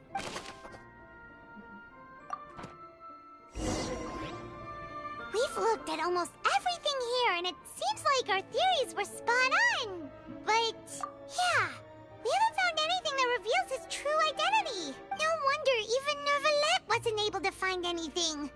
Whoever it is probably destroyed everything to do with that name a long time ago. That way, even if we bring all this back to the opera, we won't be able to identify the true culprit. Sure thing. Paimon won't admit defeat to this guy either.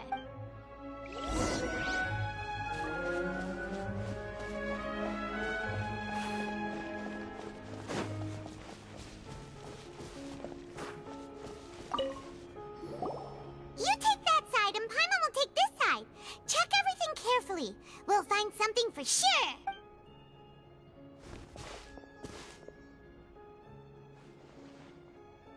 Ugh. Nothing at all. And Paimon can't even find snacks either. That's not the time, Paimon. Come on. Whoa, really? Let Paimon see. Vinier. Isn't that Vache's lover's name? Then you found her diary. Aw. It's just a normal diary chronicling their love story. She was so sweet, too. So many! A whole page's worth! But they're all crossed out. Was she unhappy with all of them? The final name she decided on was Marcel. Wait, but Marcel's pretty old. Has this case been going on for so long that he's Vache and Vinier's grown son? Hey! Paimon still hasn't figured it out yet.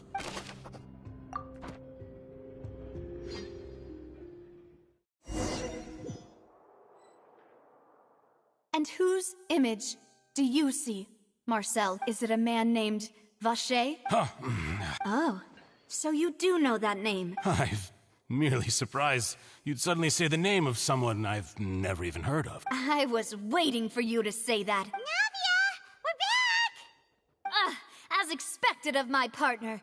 I just knew you'd... Just how often do you intend to flout the rules of this court? It's all right, Monsieur Neuvillette. Given their confidence, I expect they've found the crucial evidence.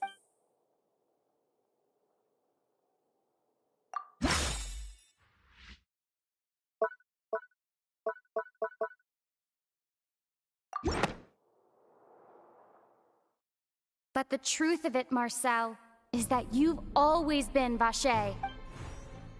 Huh? We've investigated your lair. We already know everything. After your lover, Vinier, was dissolved, you kept abducting young women to experiment on the hopes of bringing her back to you. You even created Marcel as a new identity and destroyed all records of your past as Vache. So that's it. Even the villains in opera performances rarely go that far. And with that, Marcel's motive has now been established. This information regarding your past also dismantles your prior timing defense. Well, Marcel, do you know where you went? You fixated your gaze on the lover that passed away, instead of paying attention to the living people around you. So, you never noticed how we changed, or how we grew as individuals. You also never understood Boss's real expectations for his daughter. Or our determination to see things through. Your determination. Mr. Marcel, please speak up now if you would like to defend yourself. Otherwise, the trial will move on to the next stage. Do you really think I wanted to do any of this? Pay attention to you? What for? Have you ever paid attention to me? Ever empathized with my pain? Ever known how it feels to watch the love of your life dissolve right in front of your eyes? No one helped me. No one even believed me. All those decades ago, even the officers from the Maison Gardiennage were laughing at me. They said there's no way a human being can turn into water. So I must have gone mad from grief. Vignier's death was brushed away by all of you as if it didn't matter at all. Well, now you know, don't you? Ha! Well, it's too late now. All those who were dissolved are gone forever. You only have yourselves to blame. You set up this ornate opera house in pursuit of your so-called justice, your beloved drama, while turning a blind eye to the suffering of the people. Vignier is dead. We promised each other that we would always be together. Wherever she goes, I will, but I'm not from this blasted place. So I can't be dissolved, no matter what I do. Hey, is that water from the primordial sea that he's drinking? I can't dissolve! Can't dissolve! Can't dissolve! Do you all see? I can't go, I can't follow. So if I can't go where she is, what choice do I have but to try to bring her back? I did all of that, and in the end, that accursed Callus still got the better of me. I spent my entire life living on pins and needles, only to get stabbed by his idiot daughter at the very end. The suspect is exhibiting signs of mental distress. Guards, please restrain him. Don't touch me! Don't anybody come near me! I still need to save Vignier. I promise. We made a promise. Vignier. Please, Vignier. Don't think badly of me.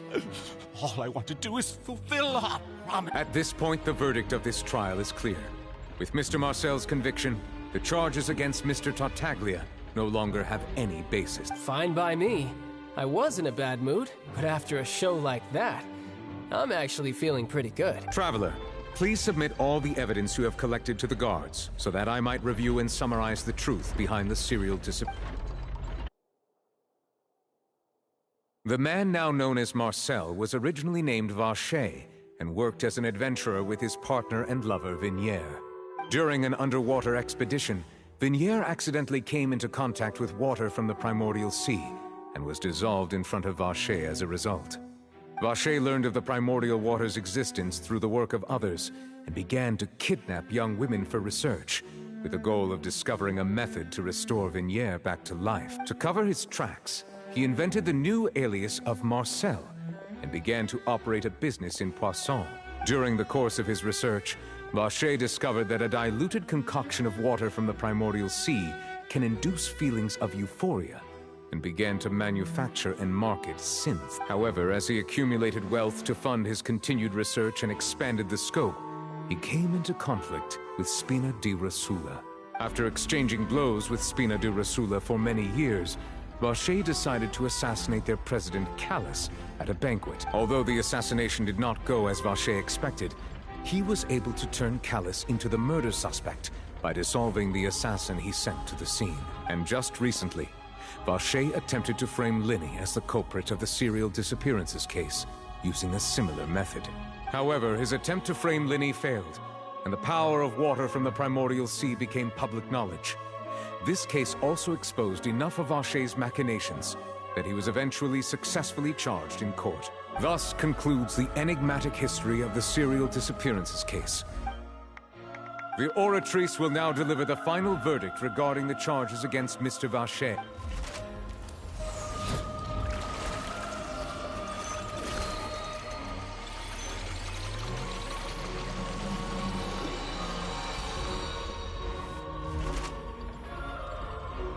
According to the judgment of the Oratrice Mécanique d'Analyse Cardinale, Mr. Vacher is guilty. Guards! Take Vacher away. Good. It's what he deserved. With that, the serial disappearances case is over. We really just witnessed history. Who would have thought the true culprit would be such a polite and well-spoken guy?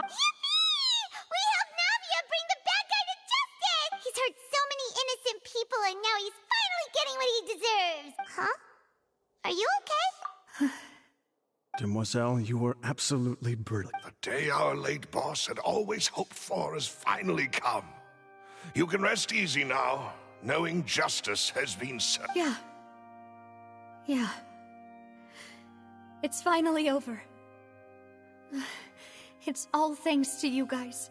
And my partner. See, Papa? Spina di Rosula's still doing well with me at the helm. Well now, hasn't this been a most delicious piece of drama? The villain has been caught, justice has been served, past wrongs have been righted, and it's a big ol' happy ending. Since it's been such a great show, I'll just let the false accusations against me slide. Either way, I've still got some business to attend to. So, if you'll excuse me... Please wait just one moment, Mr. Tartaglia. What now? None of this has anything to do with me. According to court protocol, since this trial was initiated due to a charge against you, a verdict must also be made regarding the initial charge before the trial can conclude. Oh, come on. Is this really necessary? Haven't you already caught the real criminal? Isn't it time for side characters like me to exit stage left? He actually admitted he's a side character. Please respect the laws of Fontaine. This has always been the rule. All right, but this sure is a lot of hassle. All I need to do is stand over there, right? Let's just get this over with. Through evidence presented in the public trial that was just held, it has been established that Mr. Tartaglia has no direct connection to the serial disappearance. The guilty party has been identified, and thus it is logical to suppose Mr. Tartaglia is innocent of the charge. We now turn to the Oratrice Mécanique d'Analyse Cardinale to render the final verdict on... According to the judgment of the Oratrice Mécanique d'Analyse Cardinale, Mr. Tartaglia is guilty. What? Hey! That's not funny! Didn't you just say I'm supposed to be innocent? What's with this verdict? Is your justice machine malfunctioning? Huh? This has never happened before. The Oratrice actually returned a different verdict from the Chief Justice. I mean, have you ever heard of an innocent Fatui Harbinger? Do you think the Oratrice might have just convicted him on general principle? But weren't the charges about the serial disappearances case? No matter what else he's guilty of, it shouldn't affect the verdict in this case, right? The judgment of the Oratrice Mécanique d'Analyse Cardinale is, by law, the final verdict of the court. We must accept the guilty verdict. Guards, please take the suspect into custody per court.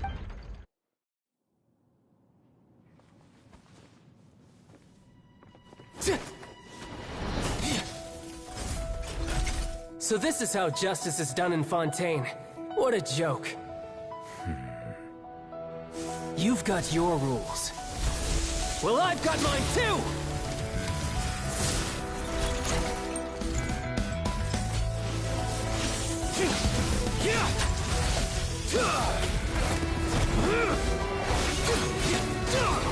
Damn, okay, child. Let's go, man.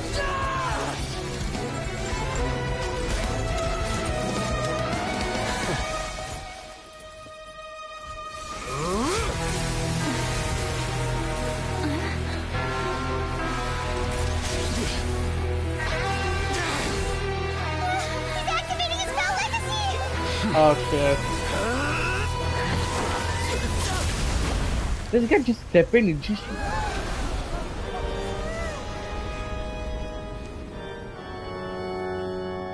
I am sorry. If you have been wronged, we will find the truth. But the rules of the court must be upheld.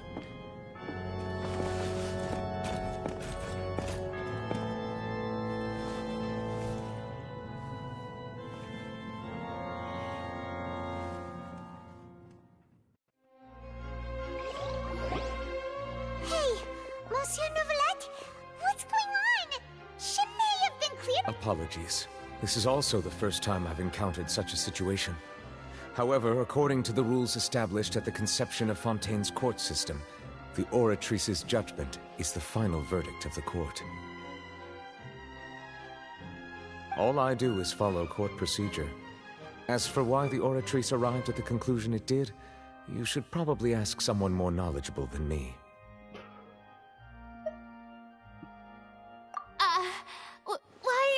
Looking at me.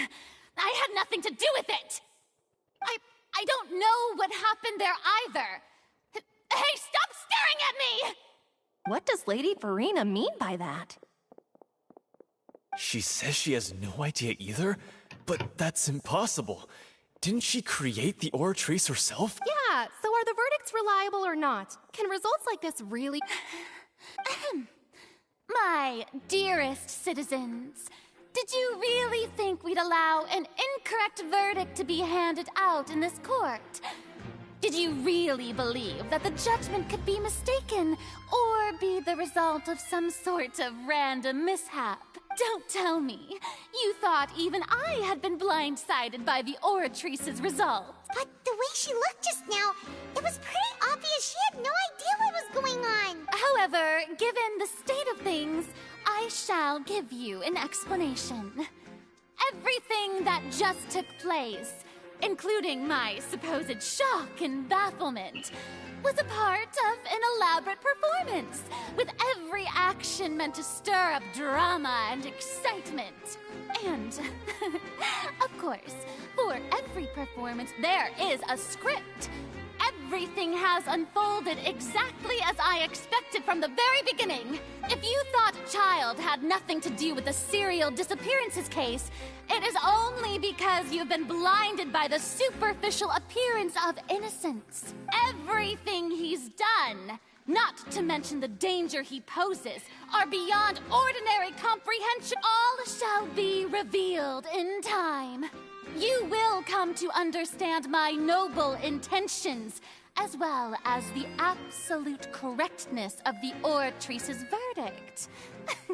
Now, having said that, although I hate to leave things hanging in suspense, it is now time for this performance to end. So she chose to make her escape after all, did she?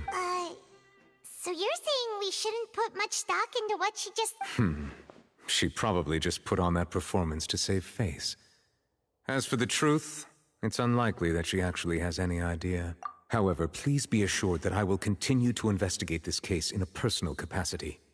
Just as I promised, if the judgment has been incorrect, we will do our utmost to clear his name. All right. Even though we feel pretty badly for him, we'll take your word for it for now. After all, he's done plenty of bad stuff. So he should have known he'd go to prison someday.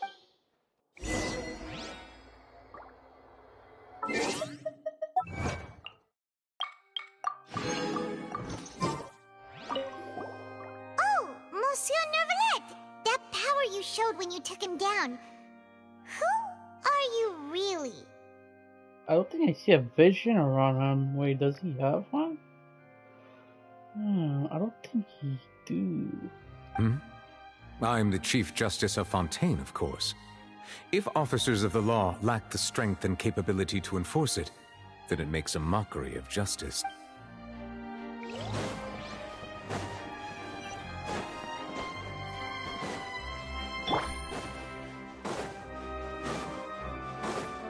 Take it easy.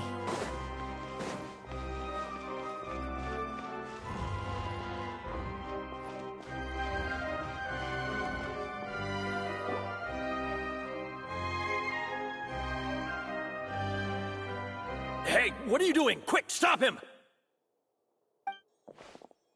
Traveler! Hey! Traveler! Marcel! What are you doing over here? Stop resisting arrest! Cease, or we'll add another charge to the list! No, wait! I just want to ask the Traveler something. I'm not looking to run away. Please, just let me ask this one small thing. Go on.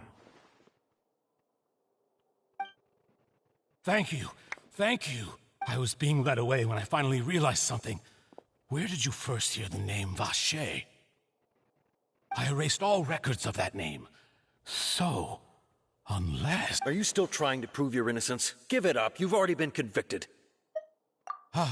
Really? You did? You're sure? You met her? But how could that be? How did you manage to do it? The Fountain of Lucine? Then she's been so close to me all along. And I just never... Please give me a chance to talk to her again. Just let the Traveler take me to the fountain to see her one last time. This is the last request I'll ever make in my life. You can do whatever you want to me afterwards. I don't care. What? Give an inch and you want to take a mile? Do you think serial killers get to make requests like... Paimon agrees. Why should we give him what he wants when he's only done a ton of super terrible things? This request Is it worth as much to you as your life? Of course! Wait, no. It's worth even more than my life. Humans. Will they betray the instinct to live just to satisfy spiritual need? Very well. I will grant your request. Your Honor, I fear that... I will go with him. You do not need to worry about any escape. In that case, I shall leave him in your most capable hands, Chief Justice. Thank you. Thank you, Your Honor.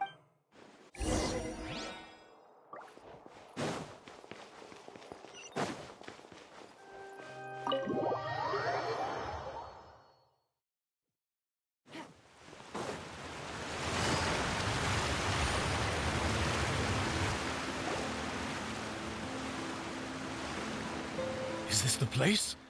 You said she's here, but what do I need to do to see her?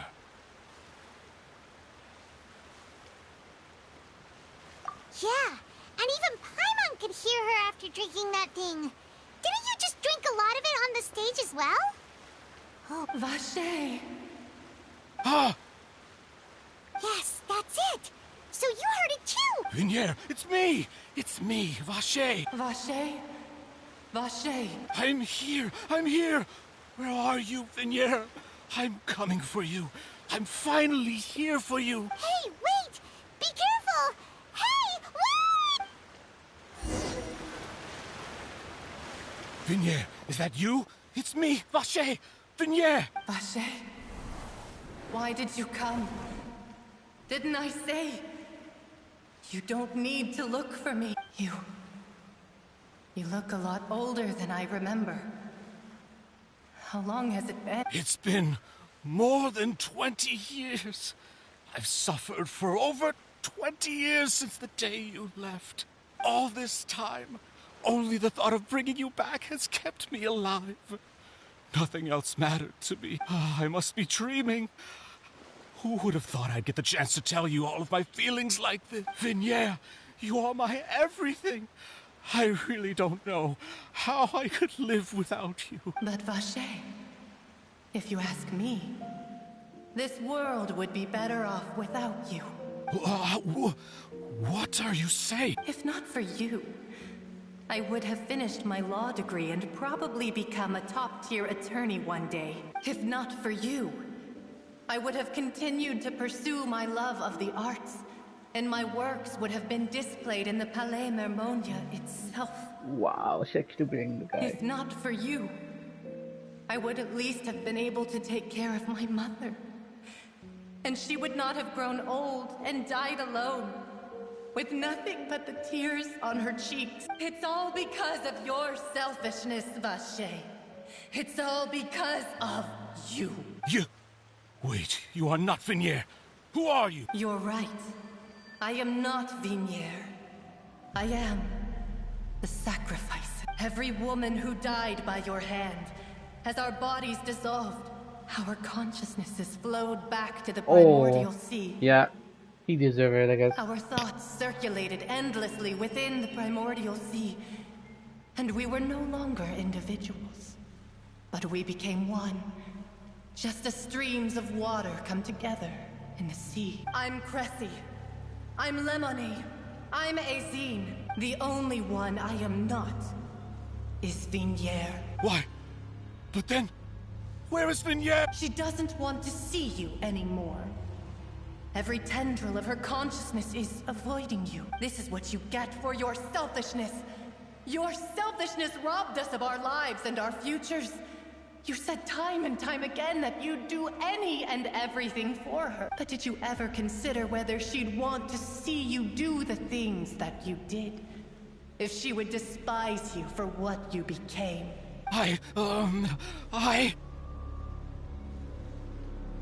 You are a liar, a heartless murderer, and a cowardly narcissist. The only thing you are not is Vinier's beloved. From the moment your first victim died and her consciousness merged with Vinier's, she has had nothing but pure hatred for you.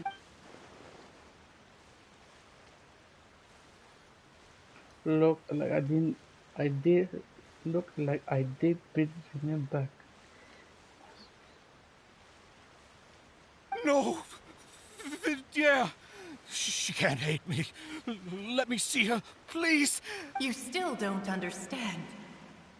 When I said don't look for me, that came from the real Vignier. She really doesn't want to see you anymore. But on top of that, she also said that because it's her final drop of pity for you. She said that because she knew that if you did come here, we will show no mercy to you. Damn. Vache. Vache? Vache. Vache. Vache. Vache.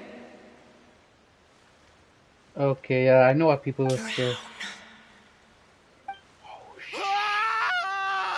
Oh shit. Oh shit.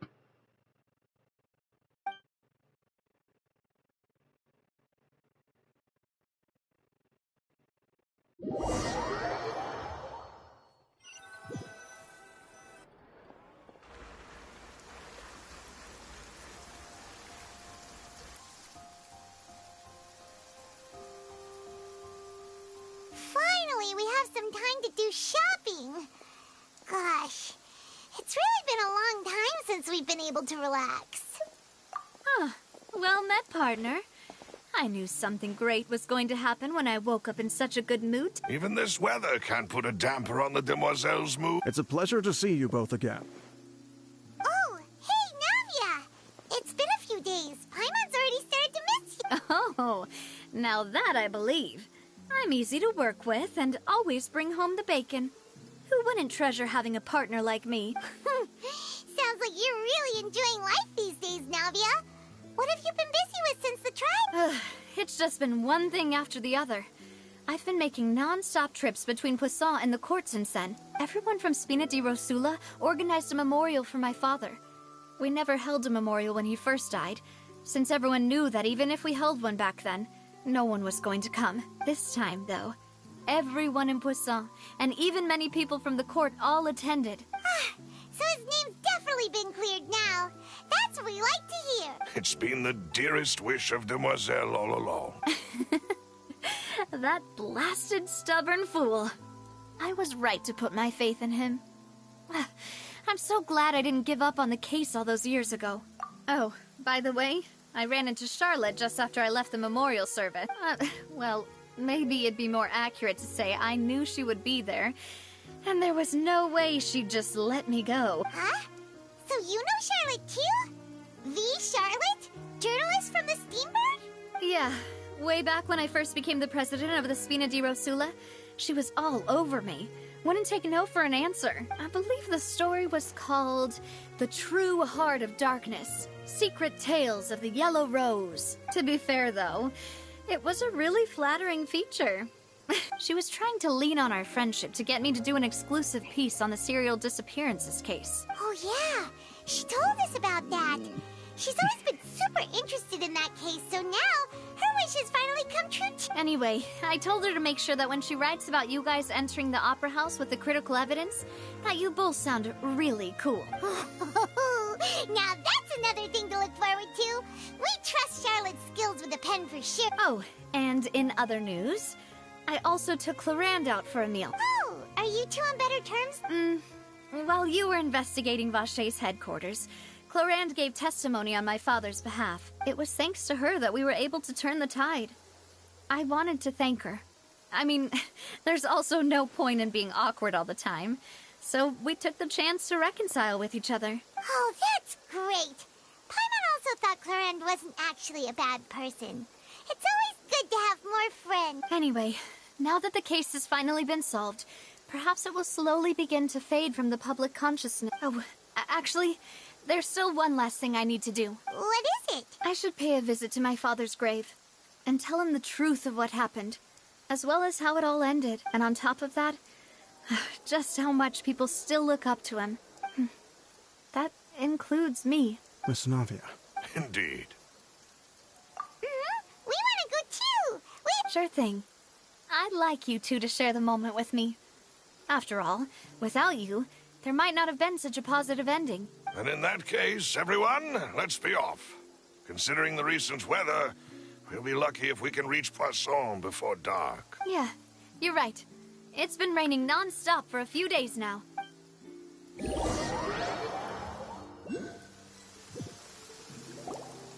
Huh. This is where my father's grave is. To be perfectly honest, even I haven't been back here for a long time. Huh?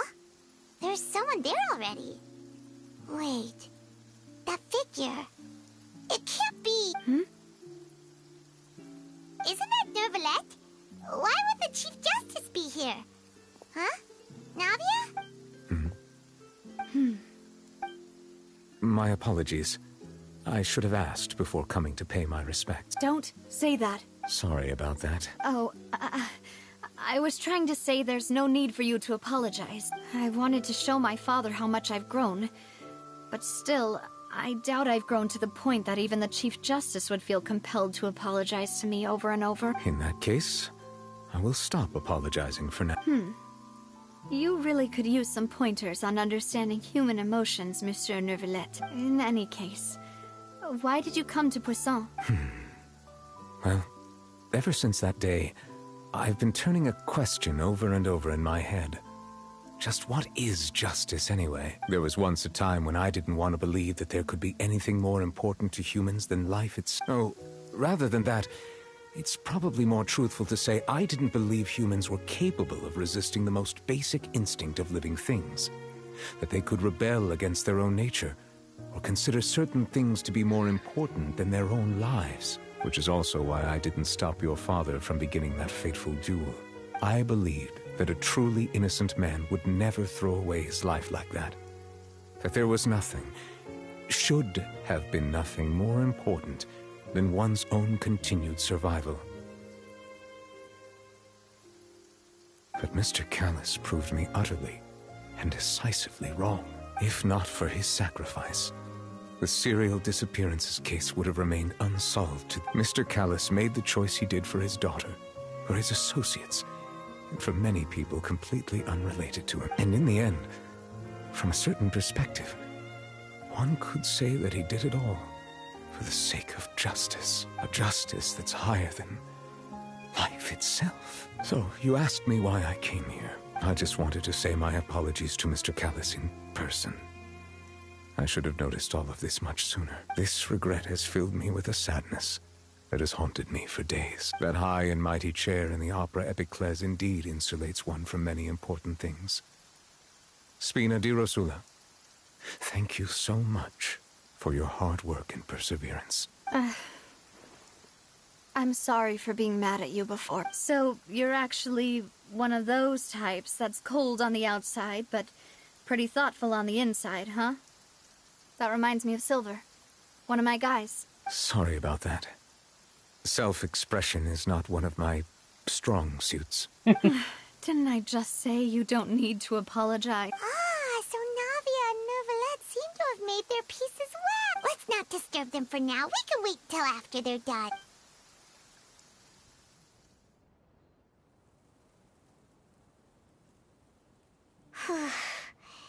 Paimon's never paid respects at someone's grave before.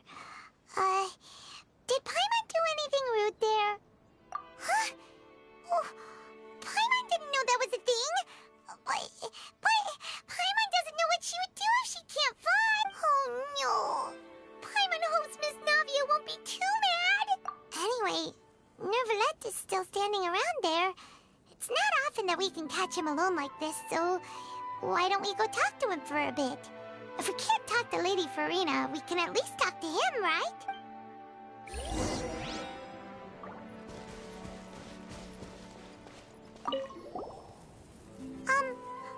Paimon's really sorry, Navia, but Paimon did something pretty disrespectful just now. What are you saying, Paimon?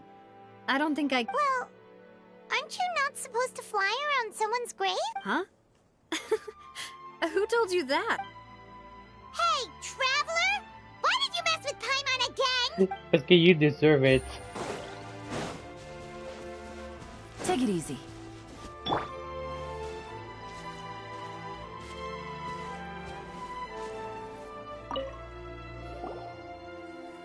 Oh, it's you two. Did Miss Navia invite you to come pay your respects to her father? Mm-hmm. We ran into Navia on the streets today, so we just followed her here. I see, I see. Then is there something... Well, it's pretty hard to run into you like this, since you're usually super busy. So we figured we could try to ask you a few questions. Please feel free.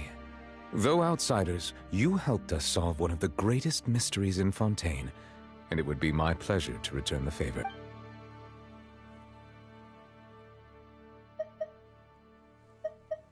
So, at court, the bad guys referred to that special water as water from the primordial sea, but what is it really? Truthfully, that name is already quite accurate. I can only surmise that Vacher and his ilk only learned of its nature and existence after extensive research. There used to be a special sea on the surface of this planet. The nature of its seawater was rather different from that of the sea we know. Most of Tevat's life forms were first born in that special sea. You could say it nurtured much of the life on this planet. Huh. So it really was where everything began. It makes sense to call it primordial, then. But today, the primordial sea no longer exists on the planet's surface. What Vacher discovered must have been some kind of special case, or a remnant from a truly ancient age. Huh. So that's how it is. Oh, you really know everything, Monsieur Neuvillette. But if that's the case, then why would people, at least people from Fontaine, dissolve in that kind of water? Indeed. Why would the primordial sea, which was known to engender and nurture life, suddenly reverse itself and devour life instead? To be frank, that also doesn't match my understanding of this world and its laws. There must still be some unknown secrets around the people of this land. Is there anything else you'd like to ask me? That the sea levels will rise and everyone will be dissolved in water, leaving Farina crying alone on her throne, but the sins of the people will be finally washed away for good. Does that appropriately summarize the version you've heard? That's right! It was Lenny that told us back then. And that about covers all the main points. Yes, up to the present, I think we reached a point where we have no choice but to confront this prophecy directly. Rumors have it that this prophecy is rooted in the last words the former Hydro Archon left to the world before... A prophecy? Of the former Hydro Archon? Wow. This is the first time that we've ever heard of it. Two parts of the prophecy have already proven correct. The rising sea levels and the ability of the people of Fontaine to be dissolved. We should be more vigilant and stay on the watch for further signs. Speaking of the prophecy, Farina has also always taken it quite seriously. Indeed, she has been collecting information and intelligence from across Tevat for this purpose. If the rumors were true, then perhaps this prophecy is the conundrum left to Farina by her predecessor. But with Farina being the way she is, can we really trust her to solve it? Is there anything else you'd like to ask me about? My apologies. My investigation has still not reached its conclusion. However, I still believe the judgment of the Oratrice was not rendered arbitrarily. But you also said you thought he was innocent. For many years, I have been quite aware that the Oratrice does not simply mechanically repeat the verdict that I give on each case. As a divinely created mechanism, the people's unified faith in the concept of justice is integrated into it. Not only can it produce the incredible power of indemnitium, but it likely also possesses other traits, such as self-awareness. Which is all to say, I've been prepared for a situation like this for a long time. Huh. So when Lenny told us that he heard a human voice from the room where the Oratrice's core is stored... I was not aware such a thing had occurred. Perhaps that could serve to prove my conjecture. I will add that to the list of items to investigate. In any case, I am inclined to believe that the Oratrice does have a methodology all its own. We just do not have enough information. Based on Farina's reaction, I doubt even she had any idea what was going on. She managed to bluff her way through it, though, with her time-tested twin tricks of bravado and drama. While we do intend to get to the bottom of this, for now, we regret to say that the Fatui Harbinger will just have to bide his time in the fortress of Meripede. If we did incorrectly convict him of crimes he did not commit, we will most certainly compensate him to the fullest extent allowed by the law. If you ask Paimon, the only compensation Hell want is a no-holds-barred fight with you. Is there anything else you'd like to ask me about? Your sibling, another blonde-haired traveler. I'm sorry, but I've never seen anyone who matches that description. If he ever stepped foot in Fontaine, I'm sure he followed our laws to the letter and had no reason to appear on the stage of the opera Epicles. Is there anything else? Very well. It was my honor to provide you with what answers I could. I very much enjoyed conversing with you. It will soon be time for me to leave this blissful tranquility behind and return to Palais Memoria. You really are super busy, Monsieur Neuvillette. Paimon thought you only came here to pay your respects today because you had the day off. Crime and villainy do not have the day off, and so justice must work around the clock as well. This is merely the nature of a justice's... All right. You've got a point. Huh? Paimon just noticed that the rain has stopped.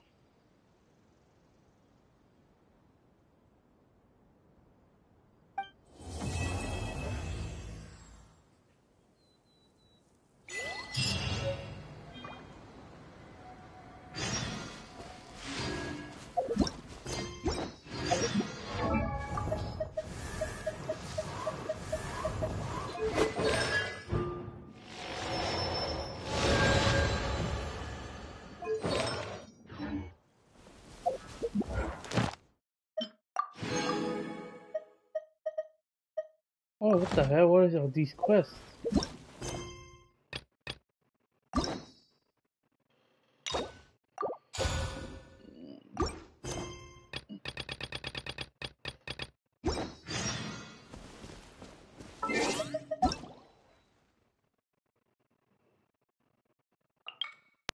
Yeah, thank you for watching. I will see you next time on other games that will be played soon. So, peace.